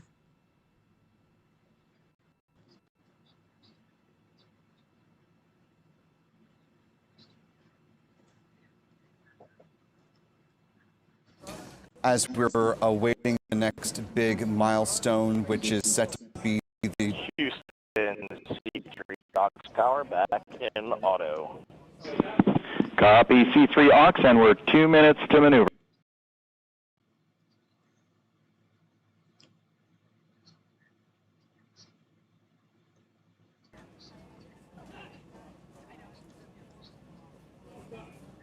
Let's go ahead and listen in to NASA commentator here for a moment from the Johnson Space Center, I believe.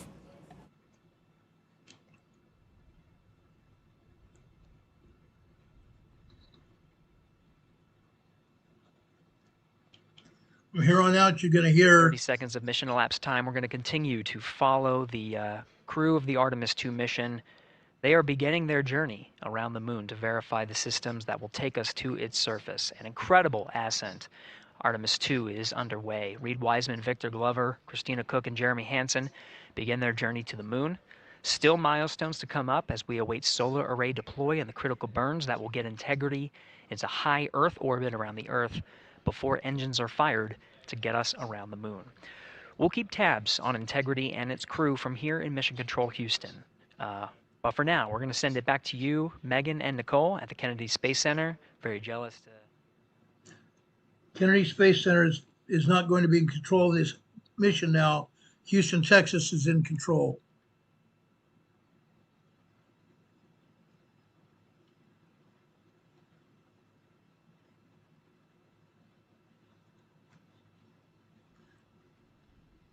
Heather, Carol and I had mac and cheese the other night.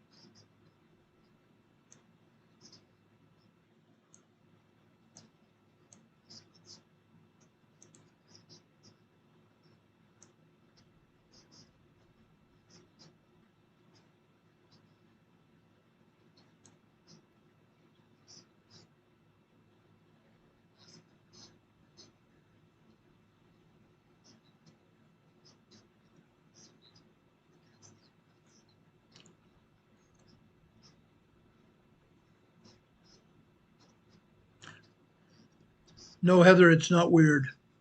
Not at all.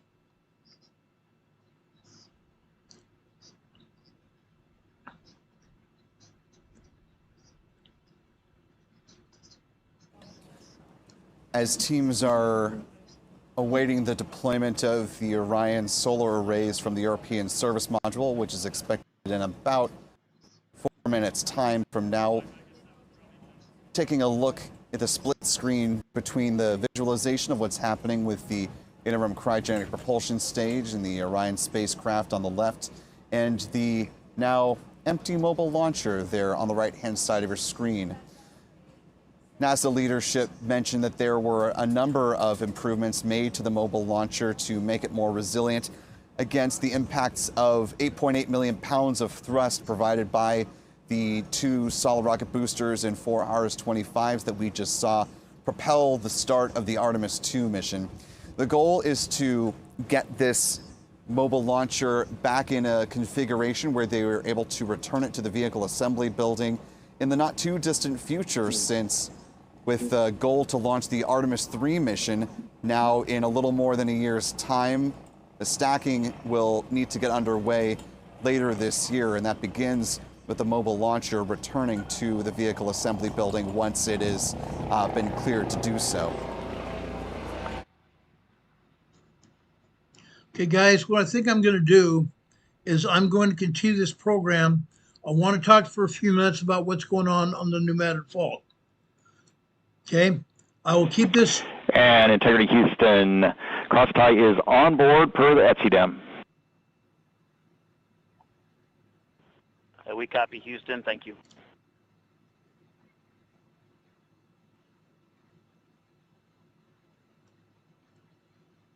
Okay, I will keep monitoring this. I have them in my ear here. I'll keep monitoring this. If there's anything going on here, we will tell you about it as soon as the information becomes available. Let's get back to the program and talk about what's going on the pneumatic fault. Okay, this more than anything is going to be something you're going to want to know about. Okay, I'm going to bring up the pneumatic information right now. Okay, right here. This is just one of the diagrams from the pneumatic fault tonight. Okay, this doesn't show much going on though. Doesn't show much of anything going on though. Okay, let's take a look at this. Okay, want you to know what's going on here.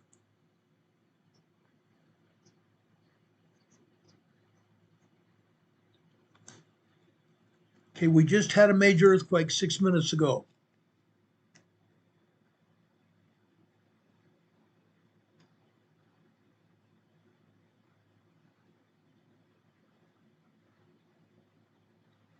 In the North Molucca Sea in Indonesia. The northern Molucca Sea in Indonesia, a major earthquake happened. I'm going to show you this on our monitor here.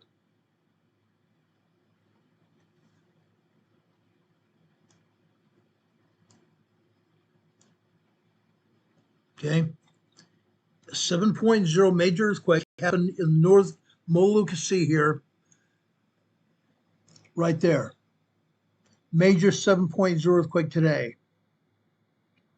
About now 15 minutes ago. 7.0 earthquake here in northern Indonesia. Okay. Incredible. Incredible. Just to the east there. This is a 2.0 in Halmahera, Indonesia right there. 2.0 in Halmahera, Indonesia. To the southeast, or southwest, I should say, Sulawesi, Indonesia. We had a 3.3 earthquake right there. 3.3 earthquake right there. Nothing anywhere near that though. Nothing anywhere near the 7.0 earthquake today. 7.0 earthquake here in northern Indonesia here, in the North Molucca Sea here.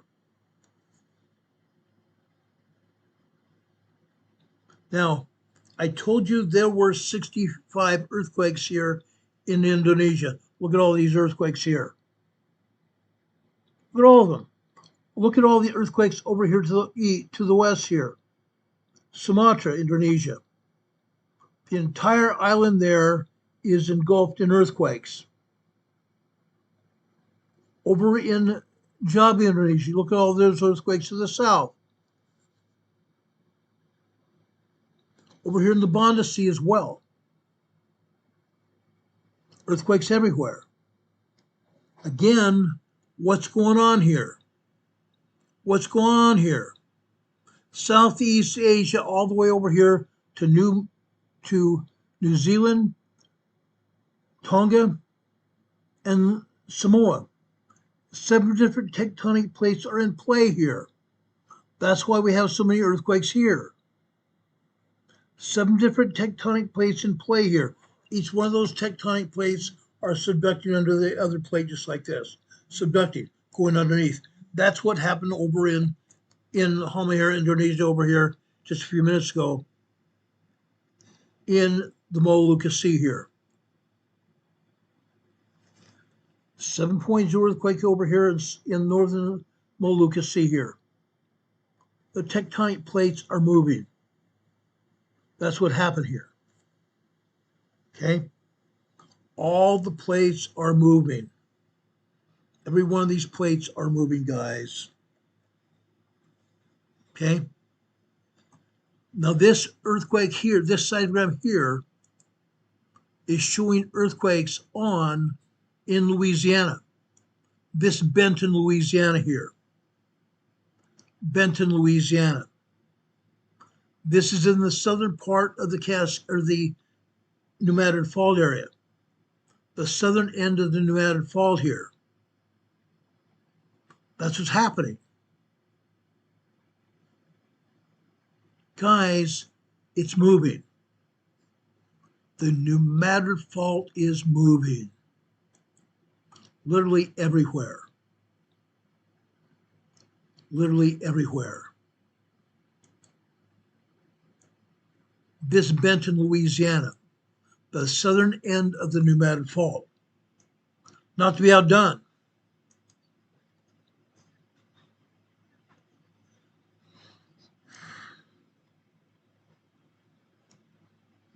The 7.0 earthquake has been upgraded to 7.4 now. 7.4 earthquake in the northern Melaleuca Sea. Unreal. Unreal. This Benton, Louisiana this morning. Let's go over to DeRidder, Louisiana this afternoon. Look at this. More movement here this afternoon. Now, while these are tremors and minor earthquakes here, tremors and minor earthquakes this afternoon,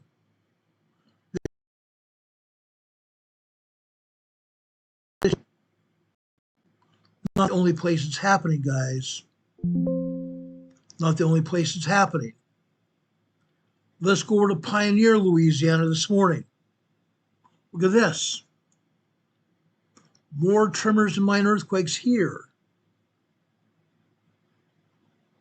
DeRidder, Louisiana, or this is Pioneer, Louisiana this morning.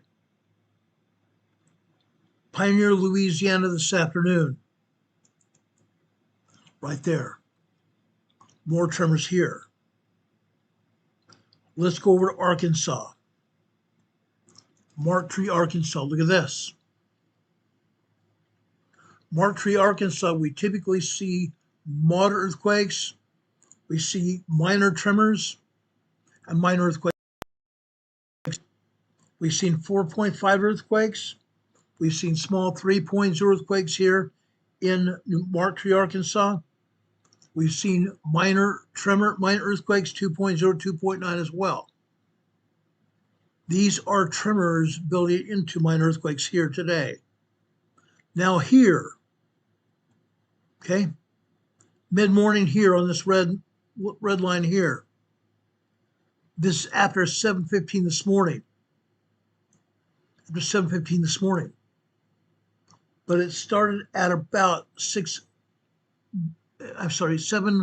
about 7:12 this morning with tremors building into 2.0 earthquakes, just about 7:13, 7:14, then turning into 3.0, 3.3 earthquakes here just after 7:16 this morning.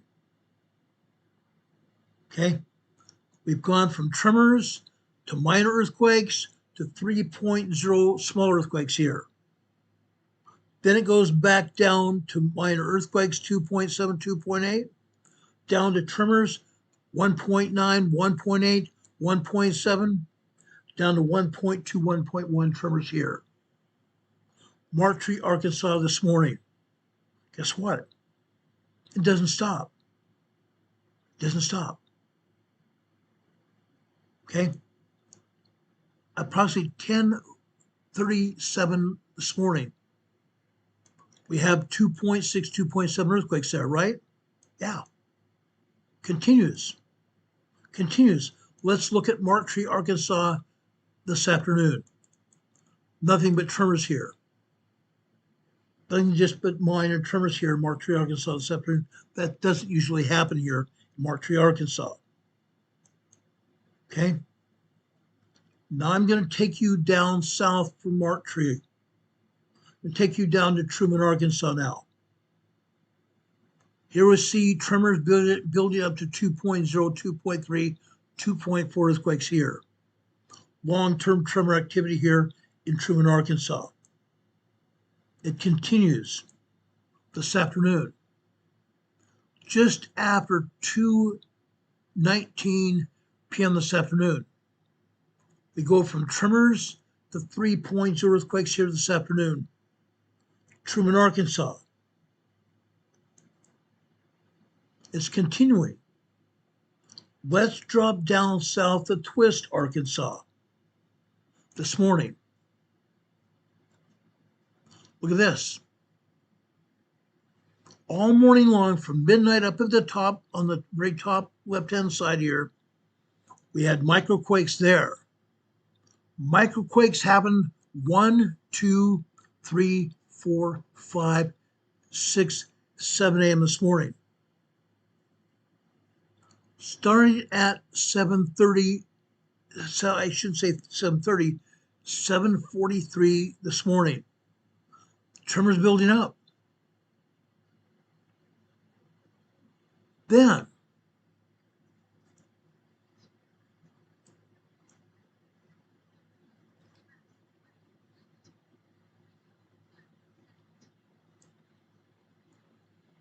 Okay. 7:30 starts off with tremors again. Just after 7:32, we have 2.8, 2.9 minor earthquakes.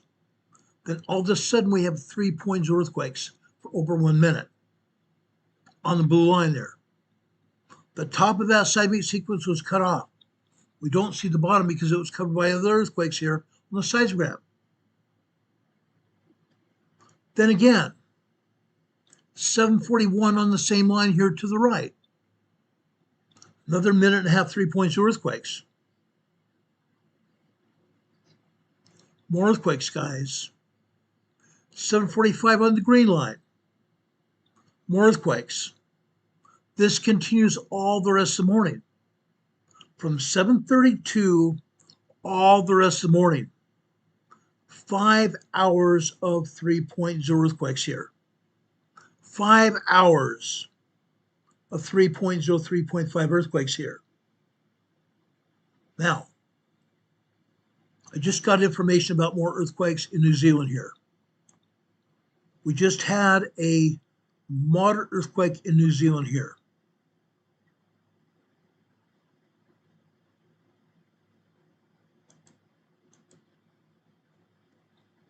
I'm going to take down our pneumatic earthquake seismograms here.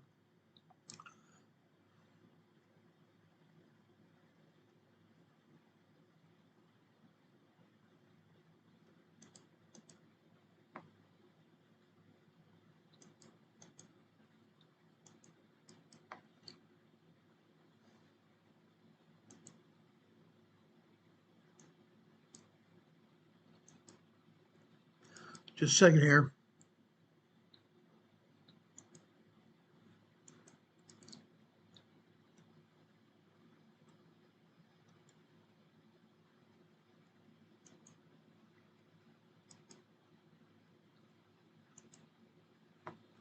Doggone it, what's going on here?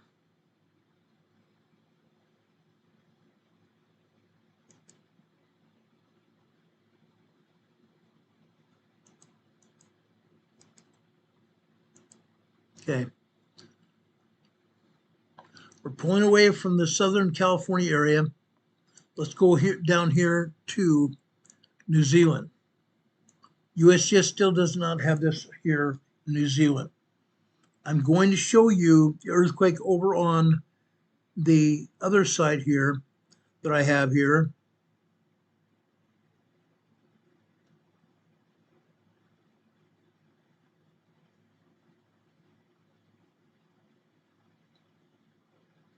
Now the earthquake has been upgraded to 5.0.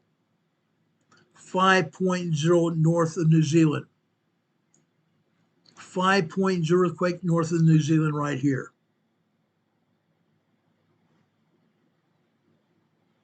Large earthquake north of New Zealand here.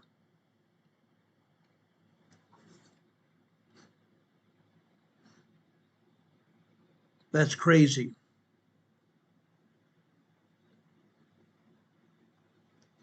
And this earthquake just hit again.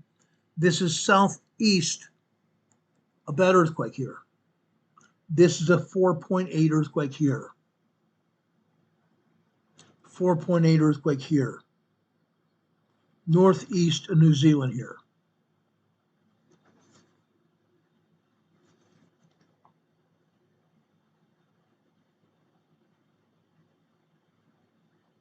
Okay, that's what's going on here. Okay, all right. I've shown you that. This earthquake here is in the Molucca Sea here. This is a 7.4 earthquake here. 7.4 earthquake here. Okay. Okay, let's take down the USGS map here again.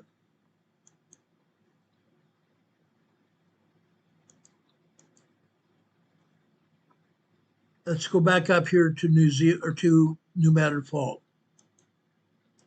Guys, this is going on. The New Madrid Fault is very active. Very, very active. Okay? What's going on? Why? Why are we seeing so many earthquakes here? This is Twist, Arkansas. Up until a month ago, very little happened here in Twist, Arkansas. This was this morning. Okay. This afternoon, things calmed down drastically this afternoon. Up at the top here, just after 12 noon. Just after 12 noon, we had tremors to build up to minor 2.0, 2.2 earthquake here. After that, all the rest of the afternoon, all we had were tremors here.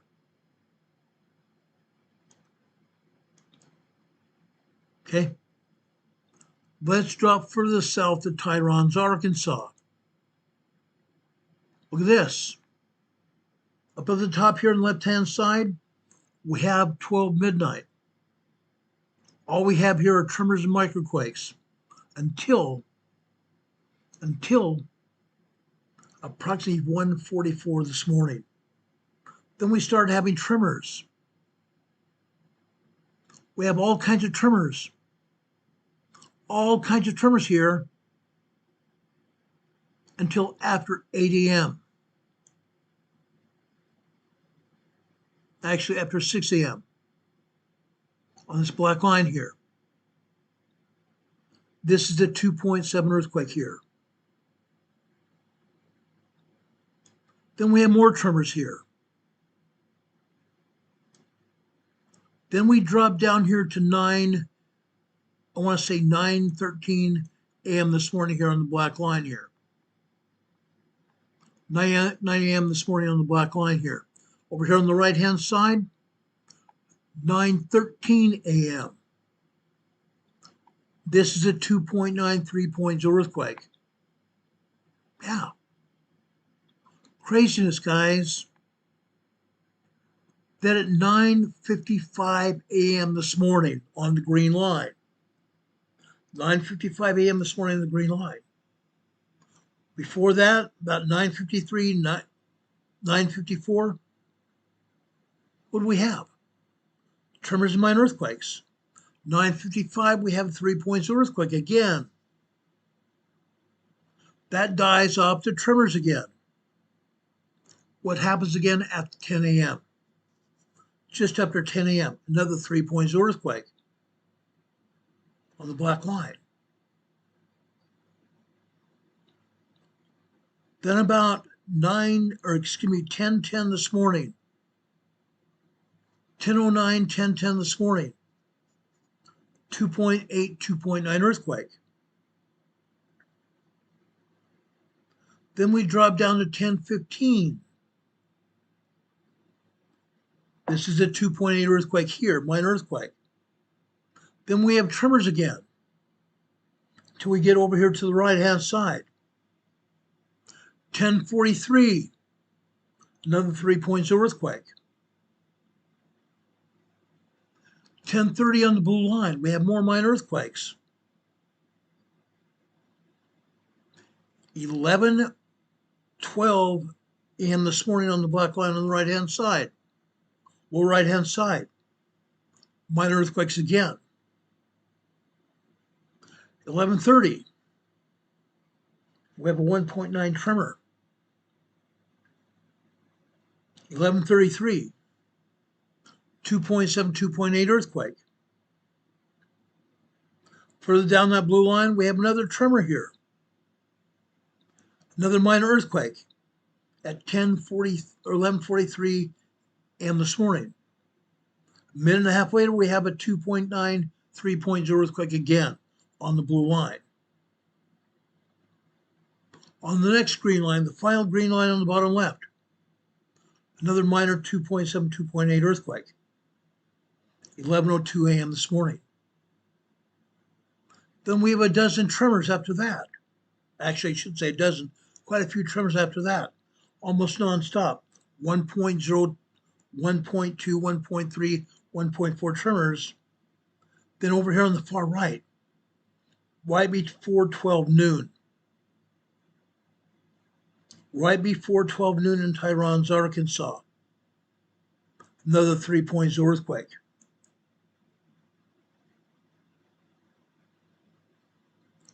Let's bring up Tyronza, Arkansas this afternoon.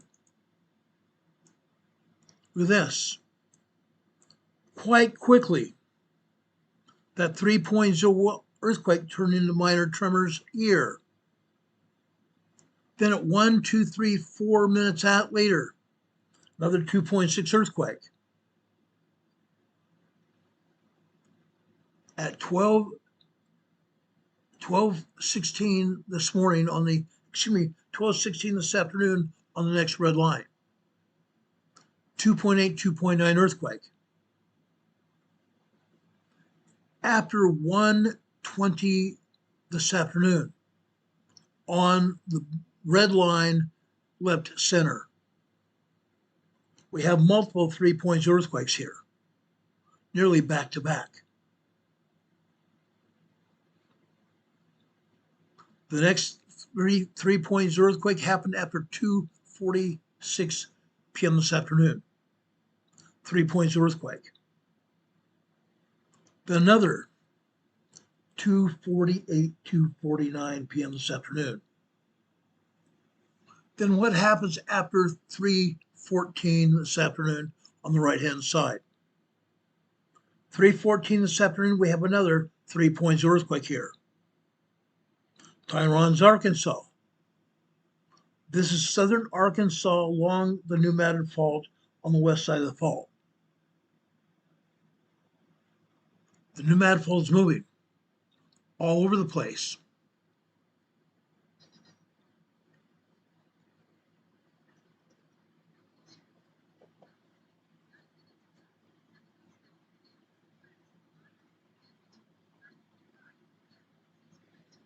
Another 5.5 earthquake happened in the Molucca Sea.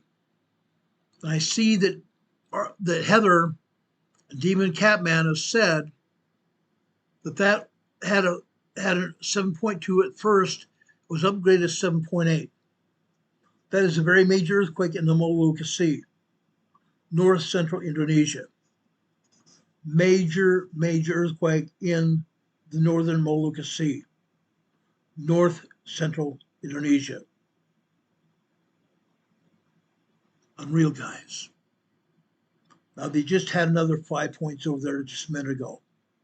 That would be an aftershock. That would be an aftershock. Now, because of the time element here, we've now been on the air over 1 hour, maybe an hour and a half. I'm going to show you not the major earthquakes, but the large earthquake signals that we've had all over the New Madrid Fault. Literally, up to the north. Decatur, Illinois. Decatur, Illinois continues to have 3.0 earthquakes here. They have minor tremors, minor earthquakes 2.0, 2.9, and 3.0 earthquakes here in Decatur, Illinois. Constantly, nonstop, all day long. All day long here. From tremors, which cannot be felt, to minor earthquakes 2.0, 2.9. 3.0 earthquakes can be felt here, possibly even larger than that. These are small earthquakes in Decatur, Illinois.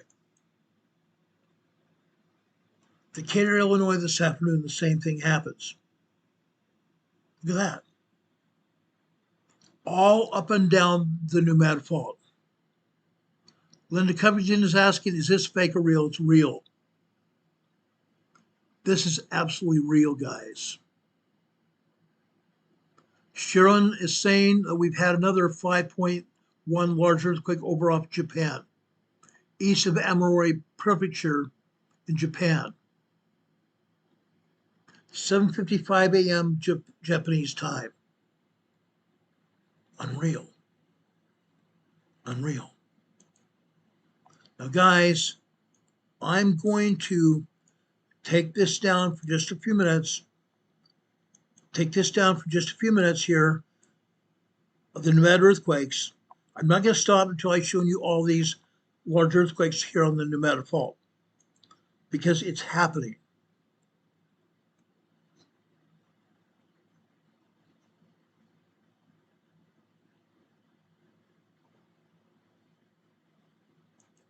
Let's go back here to the New Madrid fault here. Not the New Madrid, I'm sorry, the USGS map here. Okay? They've not put up the earthquake just happened here in Japan off of Amori, Pembrokeshire.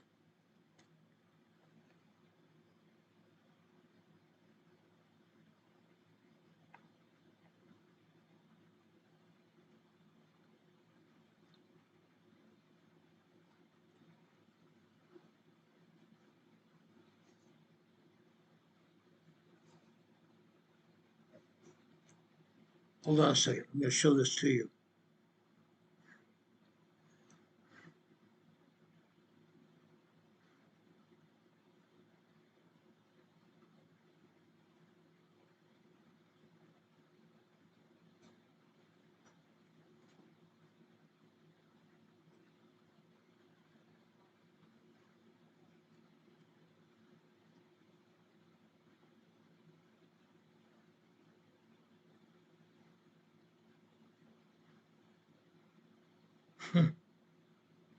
This is interesting.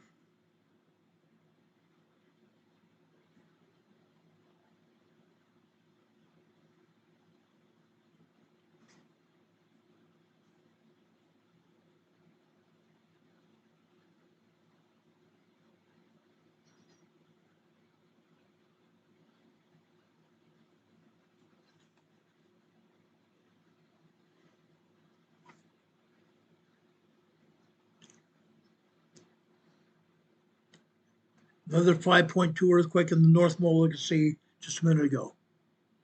They keep happening. These are aftershocks of that major earthquake. The 7.8 earthquake that just happened just a little while ago. Continues to hit. Continues to hit all over the place. Sharon, thank you for posting those earthquakes. Sharon just posted another in South Africa, which was a 3.6, I'm sorry, South Africa.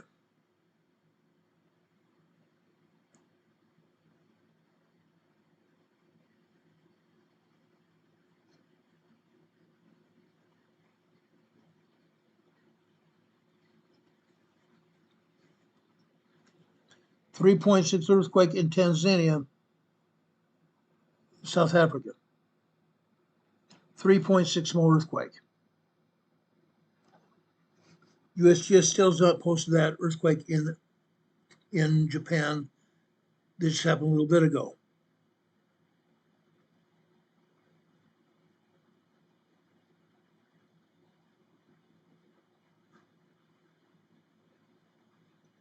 We have a 3.4 in eastern Honshu, Japan, right there.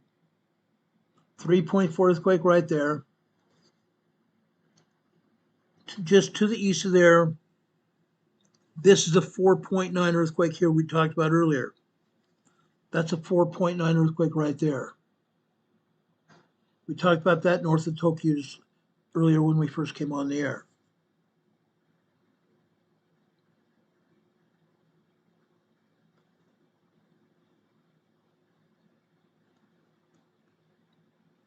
Off the south coast of western Honshu, Japan.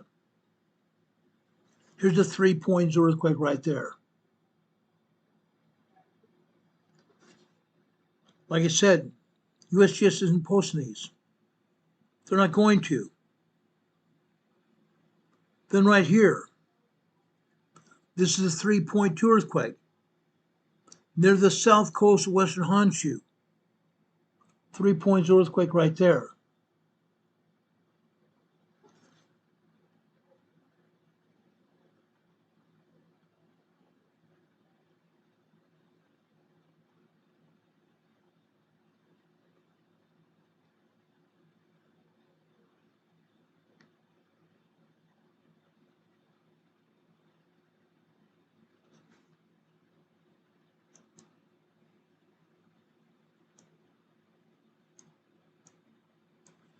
This earthquake in the North Molucca Sea is a 7.8 earthquake. 7.8 earthquake.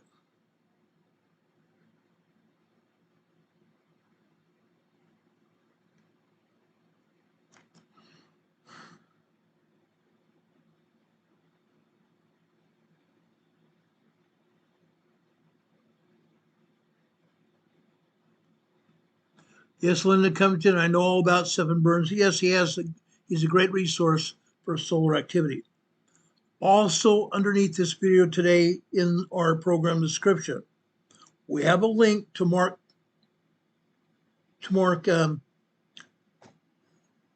Wages World. He's also a great source for earthquake activity or seismic activity on the sun, solar activity on the sun. Okay.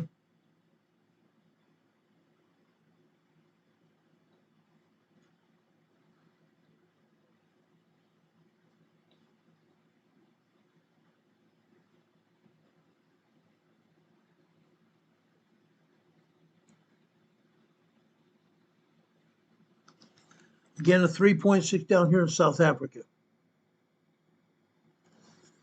Okay. Northeastern Africa, Ethiopia, 4.4 earthquake here. Okay. Everywhere. They're all over. They're all over, guys.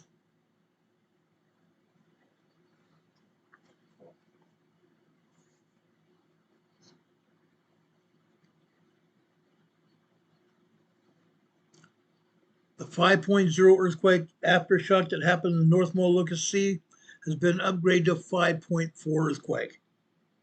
5.4 aftershock there. USGS is only showing this earthquake here as an aftershock. Right there. There are multiple earthquake aftershocks, guys. Multiple. USGS will never show all the earthquakes ever. Not going to happen. Not going to happen.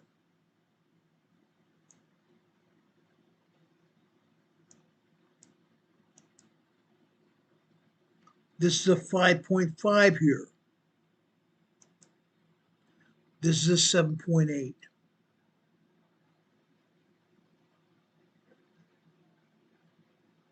Sharon, thank you ever so much for posting these earthquakes. We appreciate it.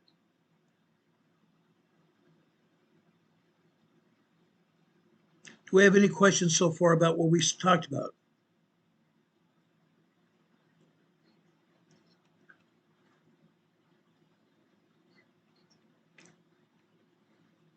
Just got upgraded to a 5.7 earthquake. 5.7 aftershock. 5.7 aftershock over here in the North Molucca Sea. Incredible. Incredible.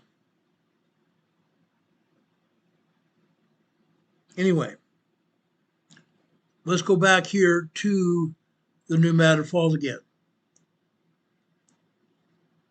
Let's go back up here to the New Madrid Falls. I have several other earthquakes we need to talk about. Okay. This, like I said, is Decatur, Illinois this afternoon. 3.0 earthquakes all day long. Literally all day long. Yes, they're still having tremors here as well. And minor earthquakes 2.0, 2.9. But 3.0 earthquakes are rampant here in Decatur, Illinois, on the north side of the New Madrid Fault. Literally all over.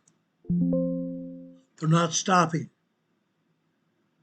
They're not stopping. Look at Carbondale, Illinois this morning. Carbondale, Illinois this morning. Over here on this black line here. On the black line here. Over here on the left-hand side, this is 4 a.m. this morning. Here this morning, this is approximately 4:06 this morning. 2.8, 2.9 earthquake here this morning. Carbondale, Illinois. 4:06 this morning. These earthquakes are happening everywhere. Up and down the entire fault line. Literally up and down the entire fault line. They're not stopping. They're not stopping.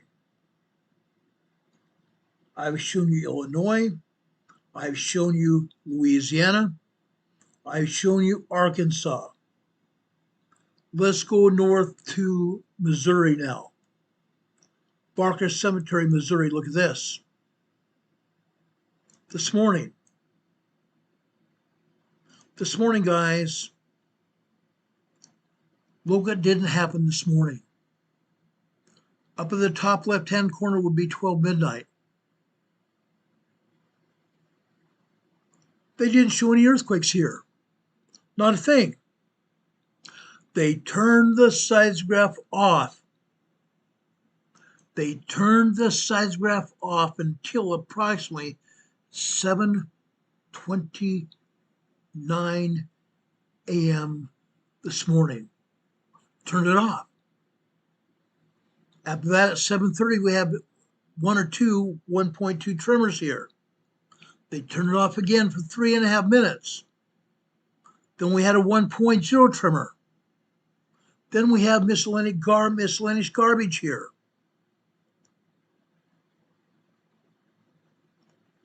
Then at 9:20 a.m. this morning, 2.0 earthquakes here. 9:25 a.m. this morning, 2.7, 2.8 earthquake. 9:13 this morning, almost 9:14 on this red line left-hand side. 2.0 earthquakes here. 9:40 this morning on the blue line. 2.5, 2.6 earthquake. Then more tremors here. After 10:04 a.m. this morning, on the next black line here on the left-hand side, 2.7, 2.8 earthquake. Then more tremors. At 10:13, almost 10:14 this morning, tremors leading into a 2.8, 2.9 earthquake here. 10:13, 10:14 this morning. Then at 11:03 a.m., almost 11:04, we have another 2.6, 2.7 earthquake. Minor earthquake here. Barker Cemetery. Guys, for the past 2 years, we've had minor earthquakes in Barker Cemetery. And yes, lately this year, we've had 3.0 earthquakes as well. Barker Cemetery, Missouri. They're increasing. Those earthquakes are increasing. Barker Cemetery this afternoon, nothing. Not a thing. Guam, Missouri this morning. Look at this. Guam, Missouri this morning. We had long-term tremors turning into earthquakes by about 10:34 this morning. 2.7, 2.8 earthquake at 10:34 this morning. Minor earthquake. Then another minor earthquake at approximately 10:41 this morning. 2.6, 2.7 earthquake. Guam, Missouri.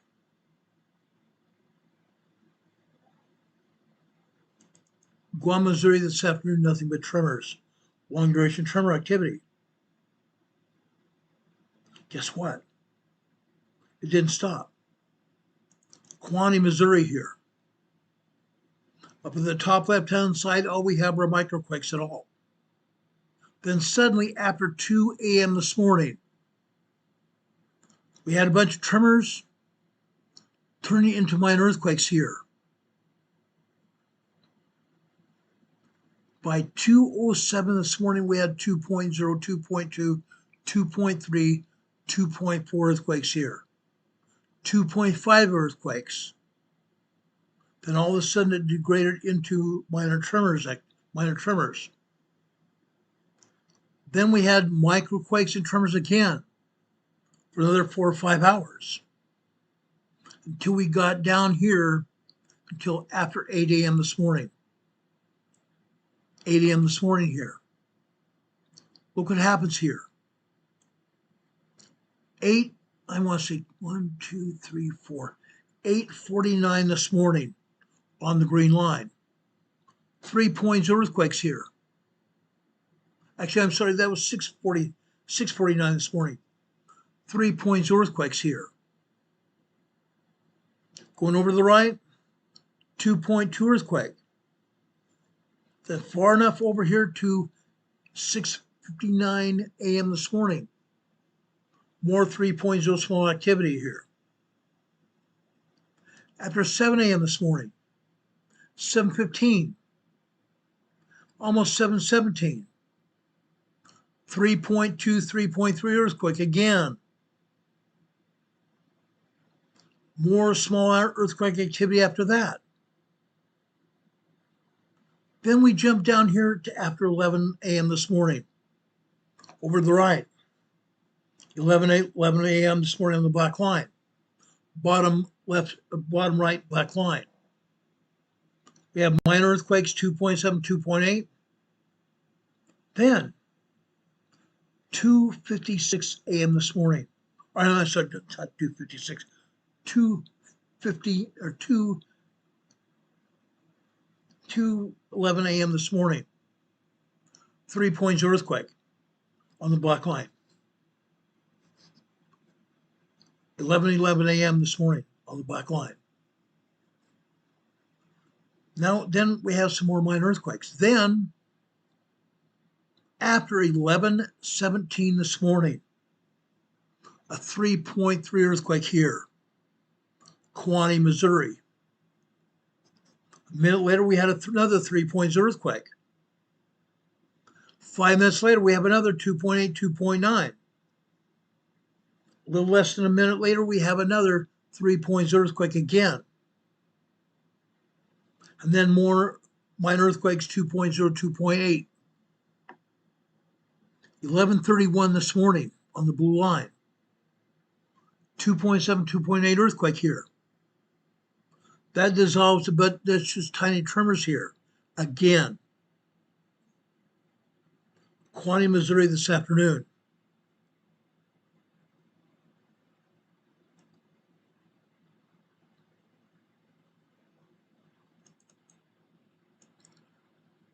Look at this. After 12 noon, we go over 1, 2, 3, 4, 5, 6, 7, 12:07 this afternoon. Another 3 points earthquake, Kewanee, Missouri. This is the center of the New Madrid Fault, guys. The center of the New Madrid Fault. Small 3 points of earthquake activity here. You also see some 2.0, 2.5 earthquake activity here. A lot of tremors here. This afternoon, Kewanee, Missouri. It's happening. Let's drop over to Portage, Missouri, right alongside the western side of the New Madrid Fault. Look at this.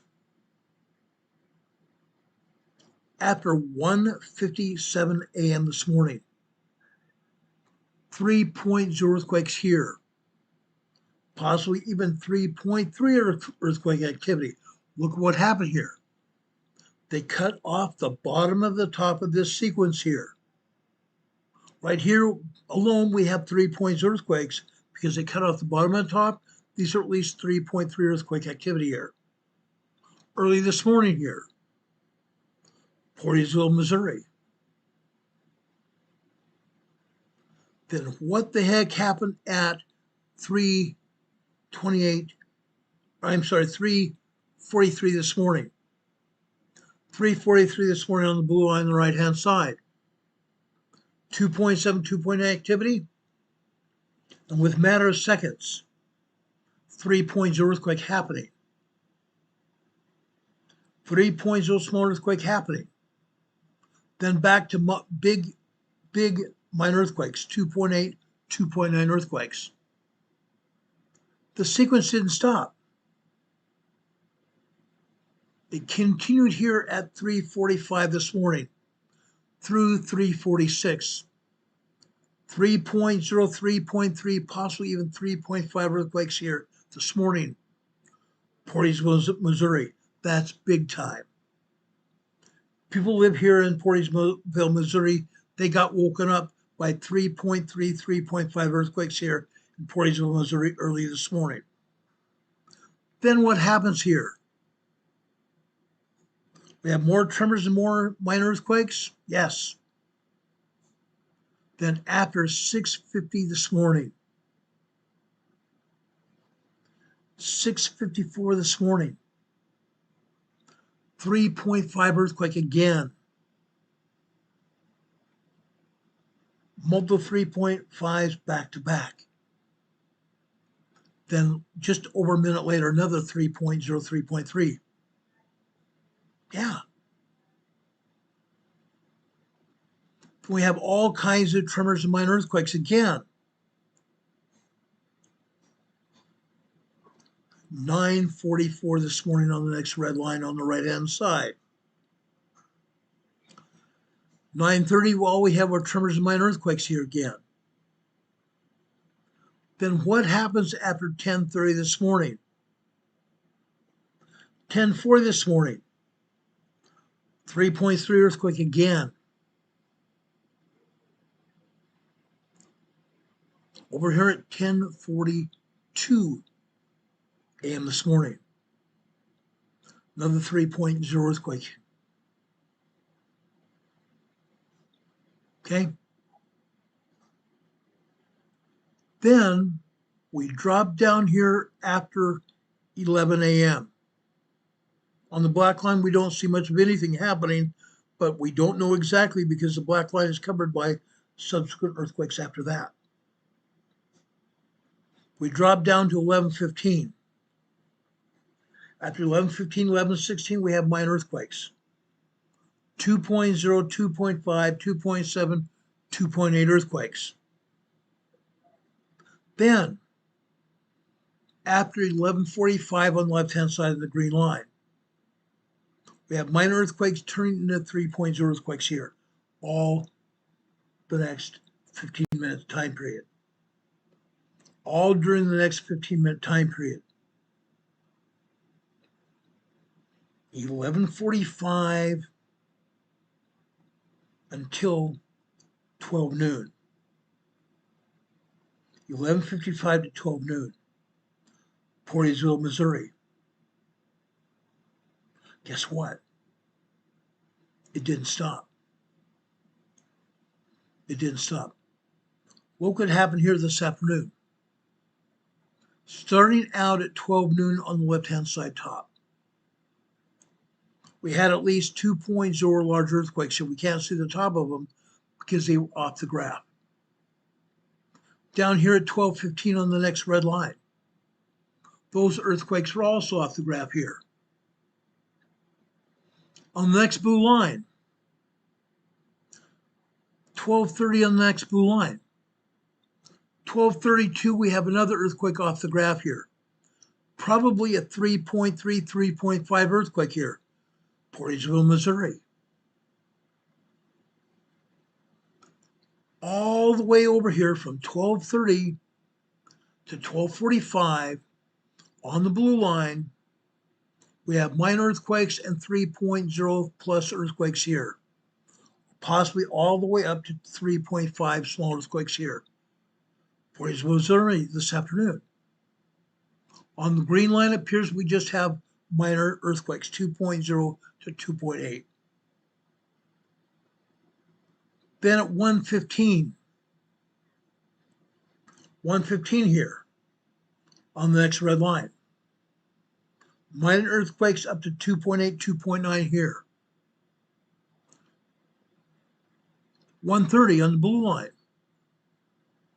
Minor earthquakes getting up to 3.0 earthquakes here. At 2:45, we finally see some more earthquake happening.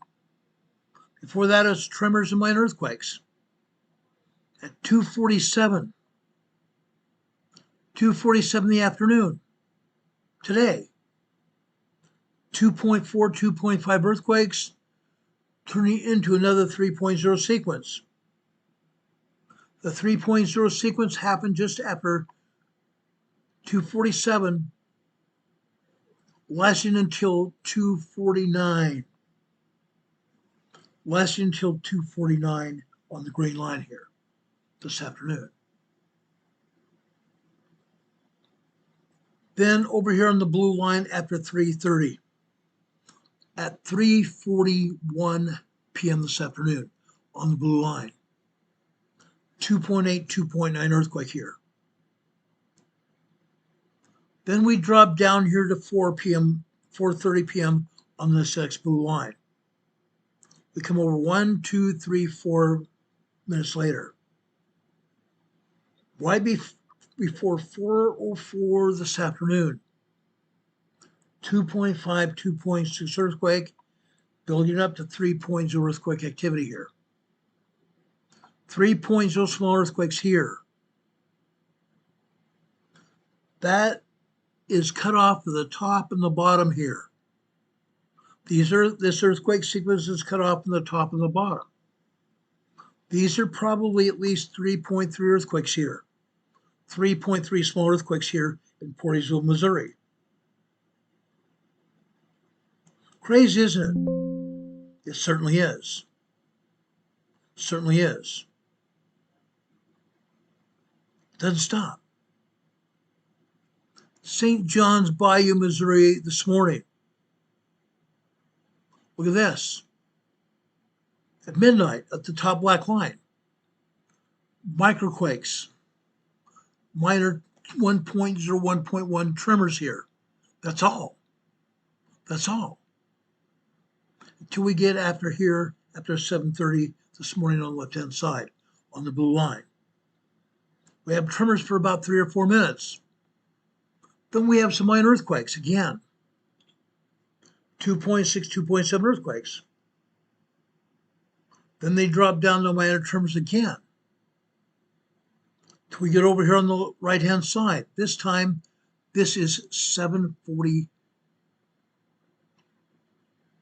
p.m. or 7:40 a.m. this morning. 2.7, 2.8 earthquake. 7:43. 2.5 earthquake. 7:45 on the green line, we can't truly see exactly what's going on because part of it is covered by earthquakes after that. But what the heck happens after 8:35 this morning? 8:35 this morning on the blue line. 2.8, 2.9, 3.0 activity. Then we come over here to the right. All of a sudden, we are over here at 8:41. 8:41 this morning, we have a 3.5 earthquake. 3.5 earthquake. A minute and a half later, we have at least a 3.0, 3.3 earthquake. The top of that earthquake is cut off. We don't see the bottom of it. 3.0, 3.3 small earthquakes after that. Then after that, all heck breaks loose. 9 a.m. More 3.3 earthquakes. The tops of them are cut off. We can't see the bottoms. That continues. On the next blue line, we can't see everything. It's covered up. 9:45. 3.0, 3.3 activity again. Small earthquakes. St. John's Bayou, Missouri. These earthquakes and tremors happen for another 15 minutes. 10 a.m. this morning, 10 a.m. 3.0 earthquakes again. Last nearly a full minute. Then about 4 minutes later, we have more 3.0 earthquakes. Then it dies down to tremors, minor earthquakes. Then another set of 3.0 earthquakes back to back for about 45 seconds. Yeah. 5 minutes later, more 3.0 earthquakes here. 10, 12, 10, 11, 10, 12 this morning. 3.0 earthquakes here. 10:14 a.m. this morning. More 3.0 earthquakes here.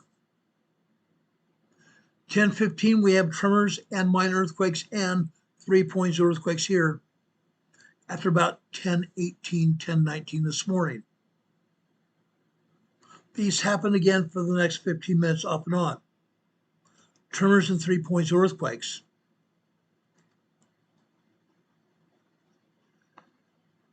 Then at 10:30 this morning, we have some tremors until right before 10:31. We have more 3.1 earthquakes here. 3.1, 3.2 earthquakes here. That lasts for almost a minute and a half, nearly. Then it drops down to tremors again and minor earthquakes. 11:45, the same thing. Tremors and minor earthquakes. 11 a.m., same thing. 11:15, the same thing. 11:30 on the blue line, the same thing. 11:48 this morning, we have minor tremors here. 2.5, 2.6 tremors. Go over here to the center. Now we're talking about 11:51 a.m. this morning. Minor tremors again and minor earthquakes. We go over here to 11:55. Minor earthquakes here, 2.0, 2.6, 2.7 earthquakes here. Then we go over here to 11:53 this morning. 3.0 earthquake here. We can't see the bottom, but we can see the top. 3.0 small earthquake here. Then it drops down to tremors again. Then right before 12 noon, another 3.0 earthquake here. St. John's Bayou, Missouri, this morning.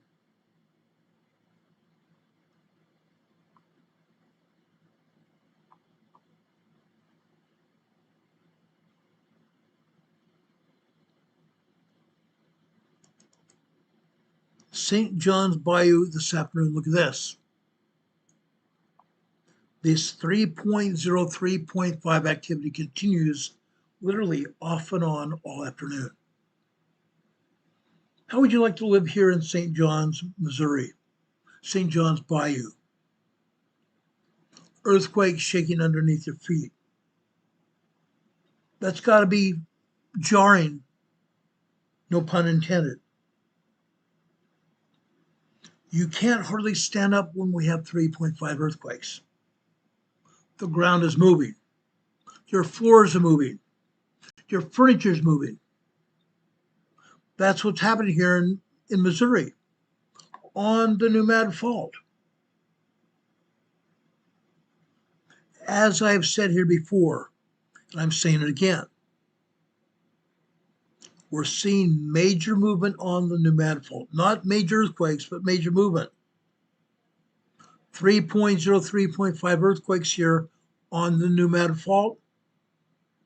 And yet USGS is not saying one word about it. Nothing. Not one dadgum word about it. At all. At all, guys.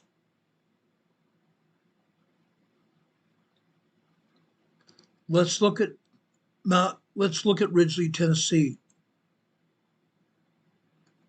Ridgely, Tennessee this morning.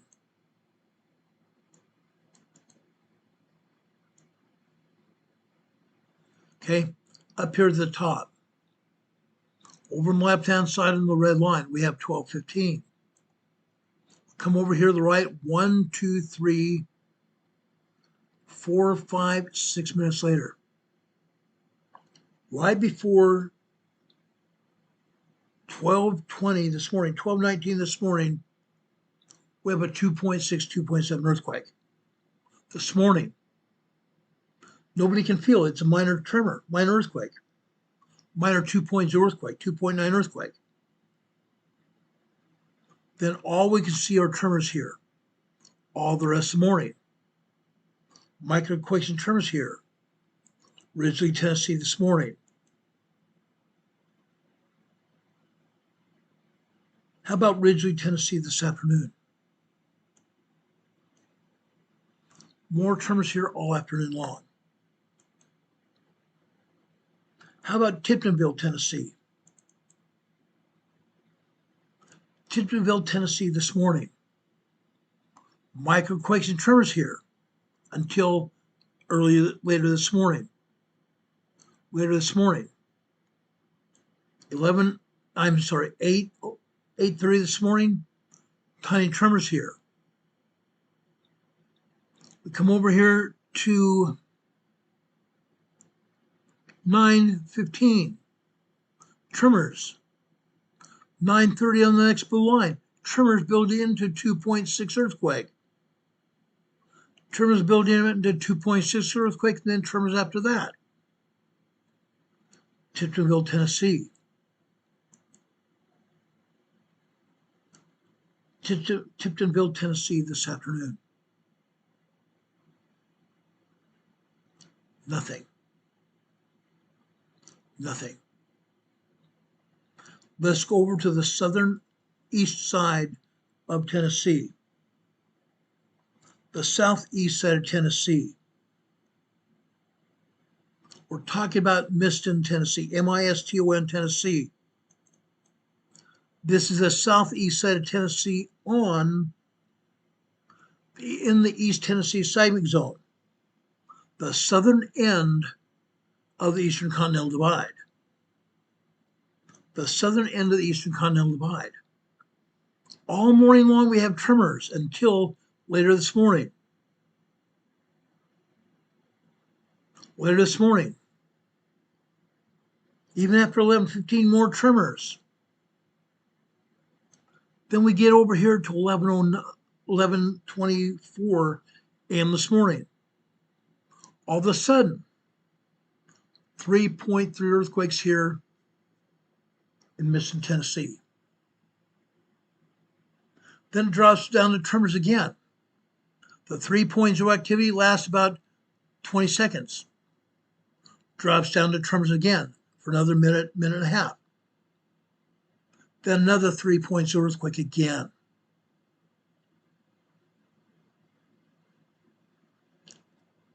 Then we go over to 11:45, tremors again.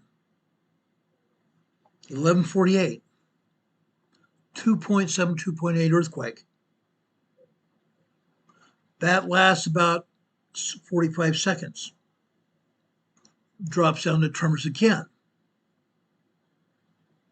We come over here to 11:56 a.m. this morning. We have minor earthquakes, 2.6, 2.7, building up to another 3.0 earthquake again. This morning here, 11:56, almost 11:57 this morning. How about Miston, Tennessee this afternoon? Eastern Tennessee seismic zone. Look what happens here. It continues, it doesn't stop. The Eastern Tennessee seismic zone is on the southern end of the Eastern Continental Divide. Look at all these 3.0 earthquakes here. Up at the top here, after 12 noon. About 12:10, 12:11 this afternoon. Guys, we can't see the top of it because the top of the graph is cut off. We can't see the bottom of it either because of the earthquakes after that. This earthquake is probably a 3.5 earthquake. 12:17 this afternoon. 2.8, 2.9 earthquake. Then we go over 1, 2, 3, 4, 5 minutes later. This time, 12:21 p.m. this afternoon. You see here on this seismogram, in the red, the top of it's cut off and the bottom of it's cut off as well. 3.5 earthquakes here in the southern end of the Eastern Continental Divide. Yeah. 3.5 earthquakes here, guys. Eastern Tennessee seismic zone. These kinds of earthquakes continue. 12:46, the same thing on the green line. Then we drop down to 2:10 p.m. this afternoon. Another 3.0 earthquake again on the black line. 2:10, 2:11 this afternoon. On the next red line to the right, this is 2:44 this afternoon. 3.0 earthquakes again, possibly even as strong as 3.3. Then we drop over here to 3 o'clock this afternoon. 3 o'clock this afternoon. We move over 1, 2, 3, 4, 5 minutes later. 3:05 this afternoon. 3.0, 3.2 earthquake here. This afternoon, guys. Seismic energy is rampant here along the New Madrid Fault and over here into the East Tennessee seismic zone on the southern end of the East Continental Divide. It's moving, guys. It's moving. But the bad thing is, the USGS doesn't want to show it at all. They don't want to show what's going on here. Not ever. Not now and not ever again. Let's go over here. You see Eastern Tennessee right here? Eastern Continental Divide right here. Going down in Knoxville. Even as far south as out of Birmingham, Alabama. Atlanta, Georgia. 3.0 earthquakes all over this area. 3.0 earthquakes all over this area. Going up here in South Carolina. South Carolina, guys. 2.5, 3.0 earthquakes here as well. North Carolina, same thing. Same thing, guys. Virginia, 2.5, 2.8 earthquakes here along the Eastern Continental Divide. West Virginia, the same thing. Now, I don't have anything for Pennsylvania. I don't have anything for Washington. I don't have anything for New York or Rhode Island or Boston, Massachusetts. I don't have anything for Maine, New Hampshire. Way up here, New Brunswick, Canada, where Rich Quake lives. Noonan, Canada here. 2.8 earthquake here. 2.8 earthquake here in Noonan, Canada. New Brunswick, Canada, guys. New Brunswick, Canada.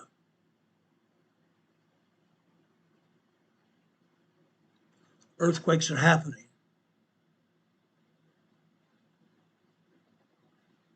Juanito, we have missed you, guy. We missed you. Early on in this broadcast, I talked about earthquakes in your location. USGS and Caltech is not showing earthquakes much of anything except at Calipatria and also up in Bombay Beach. They're not showing anything. Caltech and USGS have cut off the seismograms in Southern California. The only ones we're showing here in Southern California are at Bombay Beach, we talked about earlier, right over here, where the San Andreas Fault comes into the Salton Sea here, Bombay Beach, and further south over here on the southern side of the Salton Sea here, just north of Calipatria here. Just north of Calipatria here. I showed you guys a seismogram here at Calipatria. It had over 100 earthquakes today. Over 100 earthquakes here.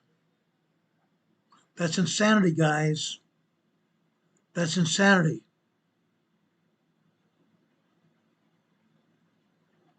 But USGS hardly shows anything going on. USGS hardly shows anything going on.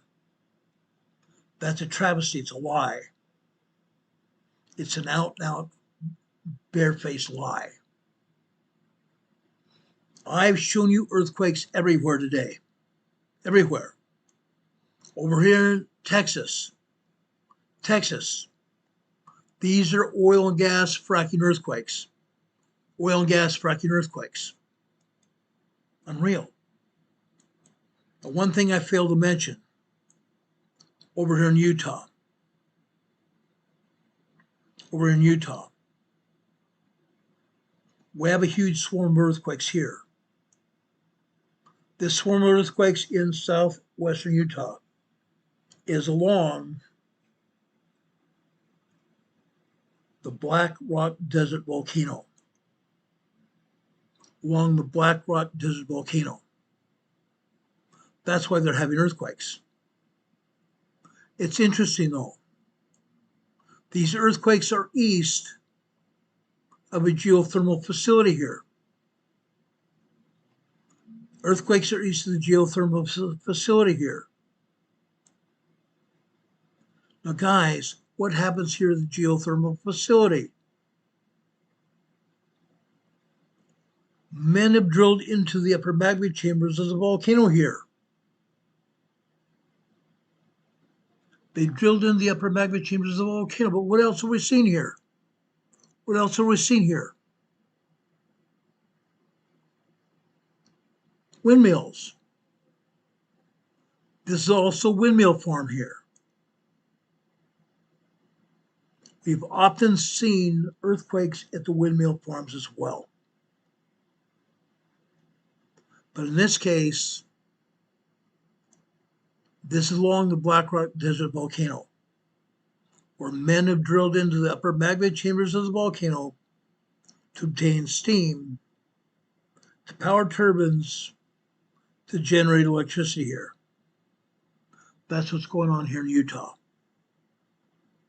Swarm of earthquakes here. Large swarm of earthquakes here.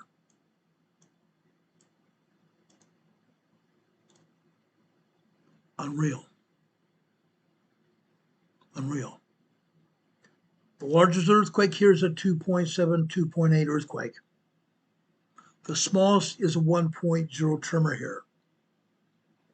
So we have tremors and minor earthquakes here in southwestern Utah.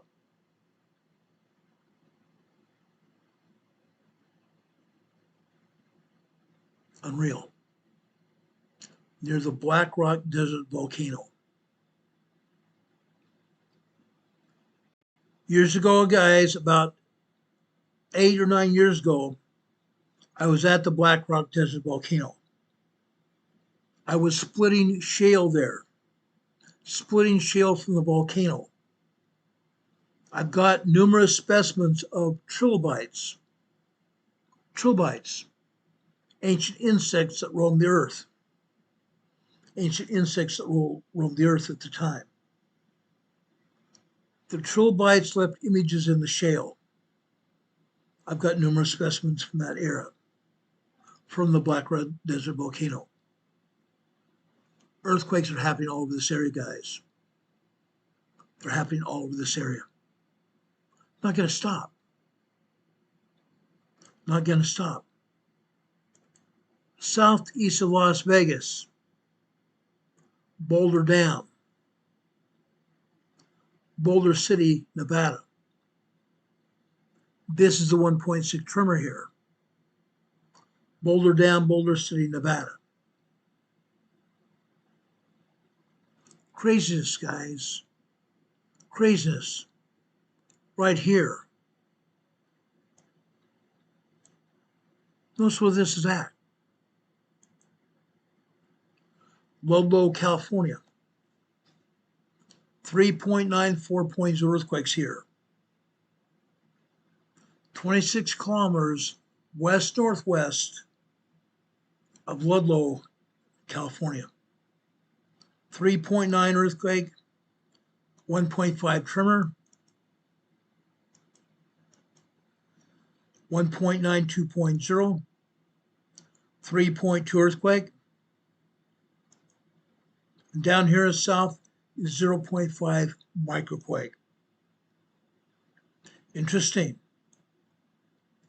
Very interesting. What else is going on here, guys? What else is going on here? What does this terrain look like?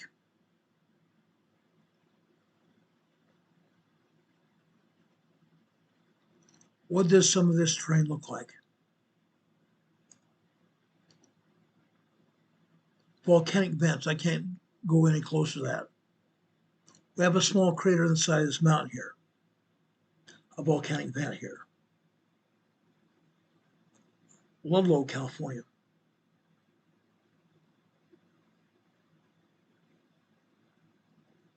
Craziness, guys. Out here in the desert of California. Small swarm of earthquakes here.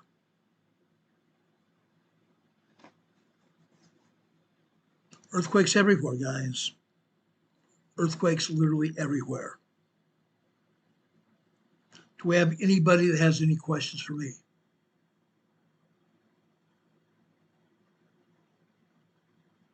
Carl Smith says his bank is at zero. His piggy bank is building up for reinvestment. My piggy bank has lots of coins in it. Lots and lots of coins, that's all. That's all. Now I want to also thank, I think early this weekend, last Friday, I think, I recognized one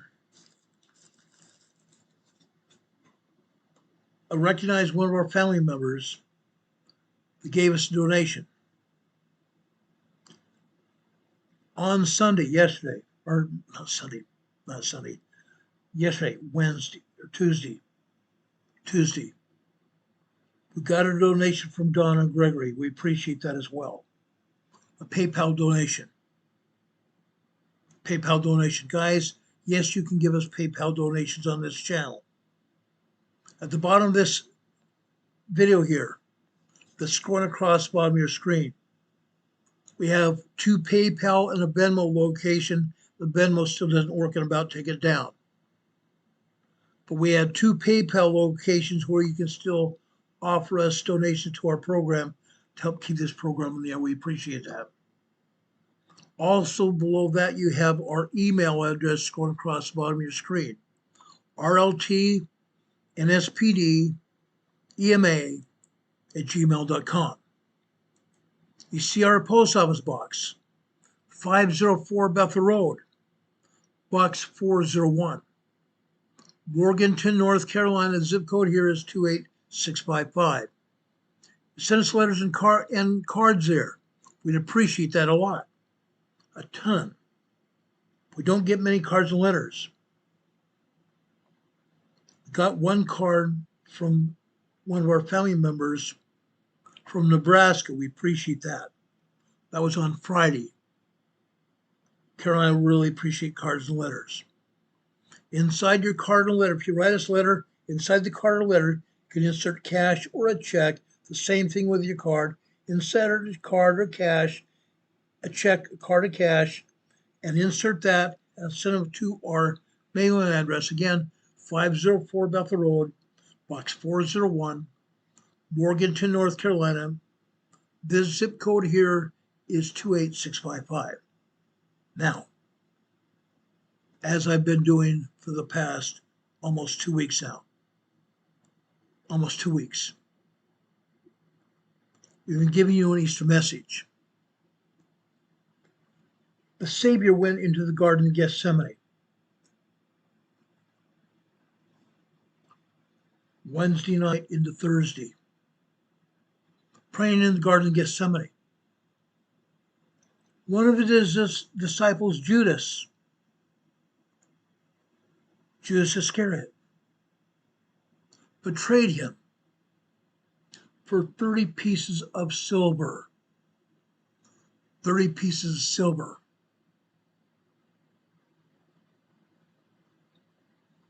The Roman soldiers and the Sadducees and Pharisees came into the garden and picked up Jesus Christ, betrayed by Judas Iscariot.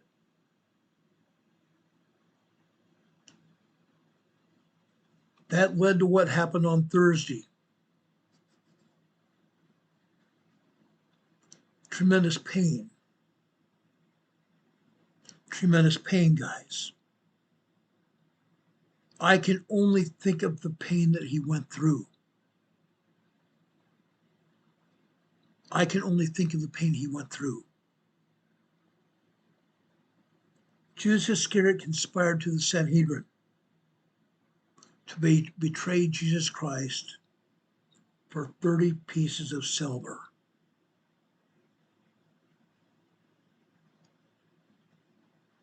I can only imagine what happened to Judas Iscariot. One of Jesus Christ's disciples betrayed him.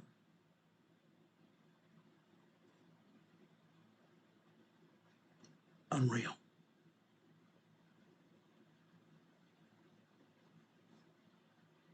Unreal. Tomorrow night, we're going to be talking about more earthquakes in the Pacific Northwest. We're also going to end our broadcast Thursday evening with more about the last day before Jesus Christ had ended his life. We're going to be talking about the Last Supper, establishing the Eucharist, where he washes the disciples' feet, and later, Mary washes his feet.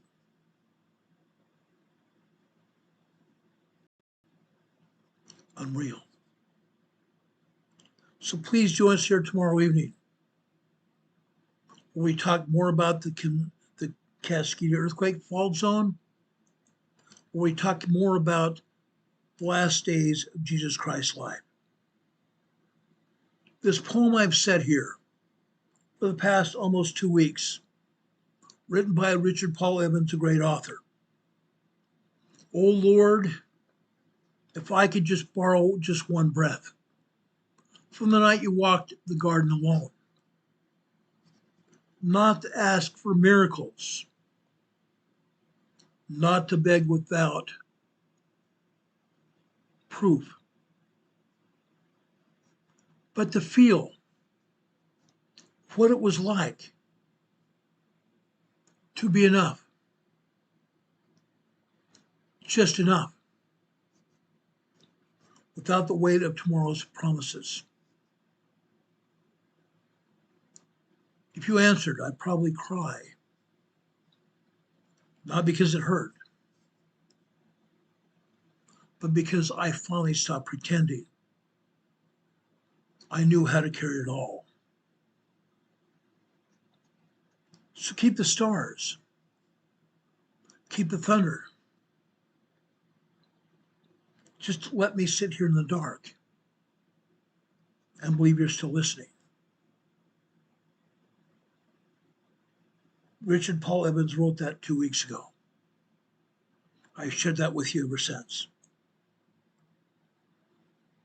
Brothers and sisters, as you know, I love Jesus Christ. All of you also love Jesus Christ, I'm sure. As I have asked you to do for the past couple weeks, maybe longer, Find Jesus Christ in your own life. Find Jesus Christ in your own life. Then share what you know about Jesus Christ and about his gospel with your family. The gospel of Jesus Christ is about families and our salvation together. And our salvation together in heaven. Living together again with Jesus Christ and our Heavenly Father. This is the Easter season. Let's remember Jesus Christ, our Savior, our King and our Redeemer, our Deliverer, who sacrificed himself for all of our sins, took upon himself all of our sins. May God bless you. May God be with you this day and always. May God be with you till we meet again. We will see you tomorrow evening, just between 4 and 5 p.m. tomorrow evening Eastern Time, with another episode of the Emergency Management Associates on the Air. God be with you till we meet again. We'll see you then. Take care, everyone. God be with you until we meet again. We'll see you on the other side. Take care, everyone. God bless.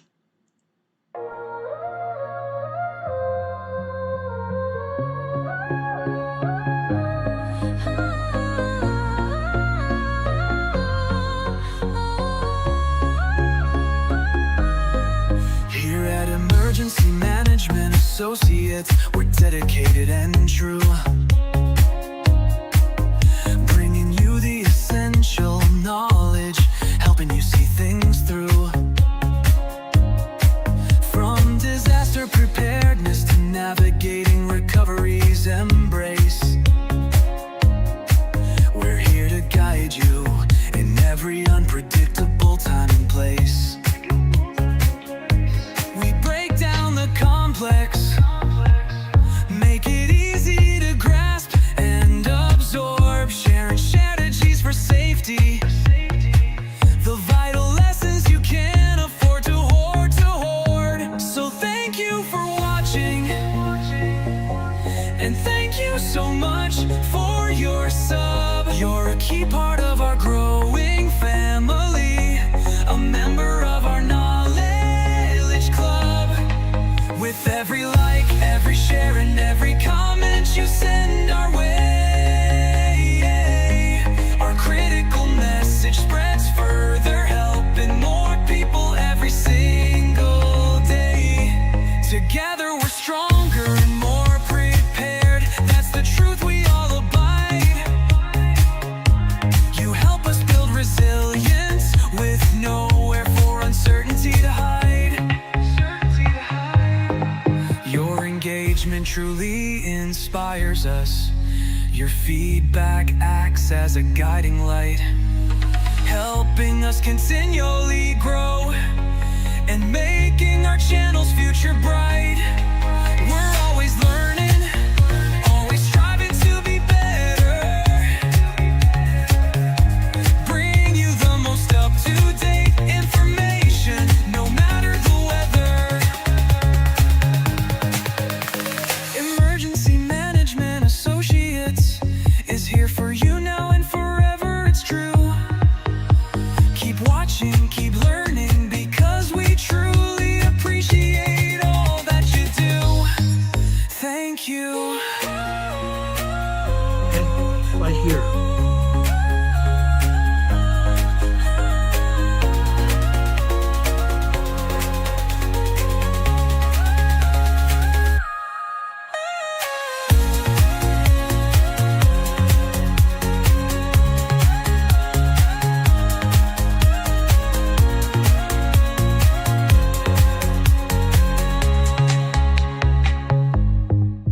Thank you. Thank you.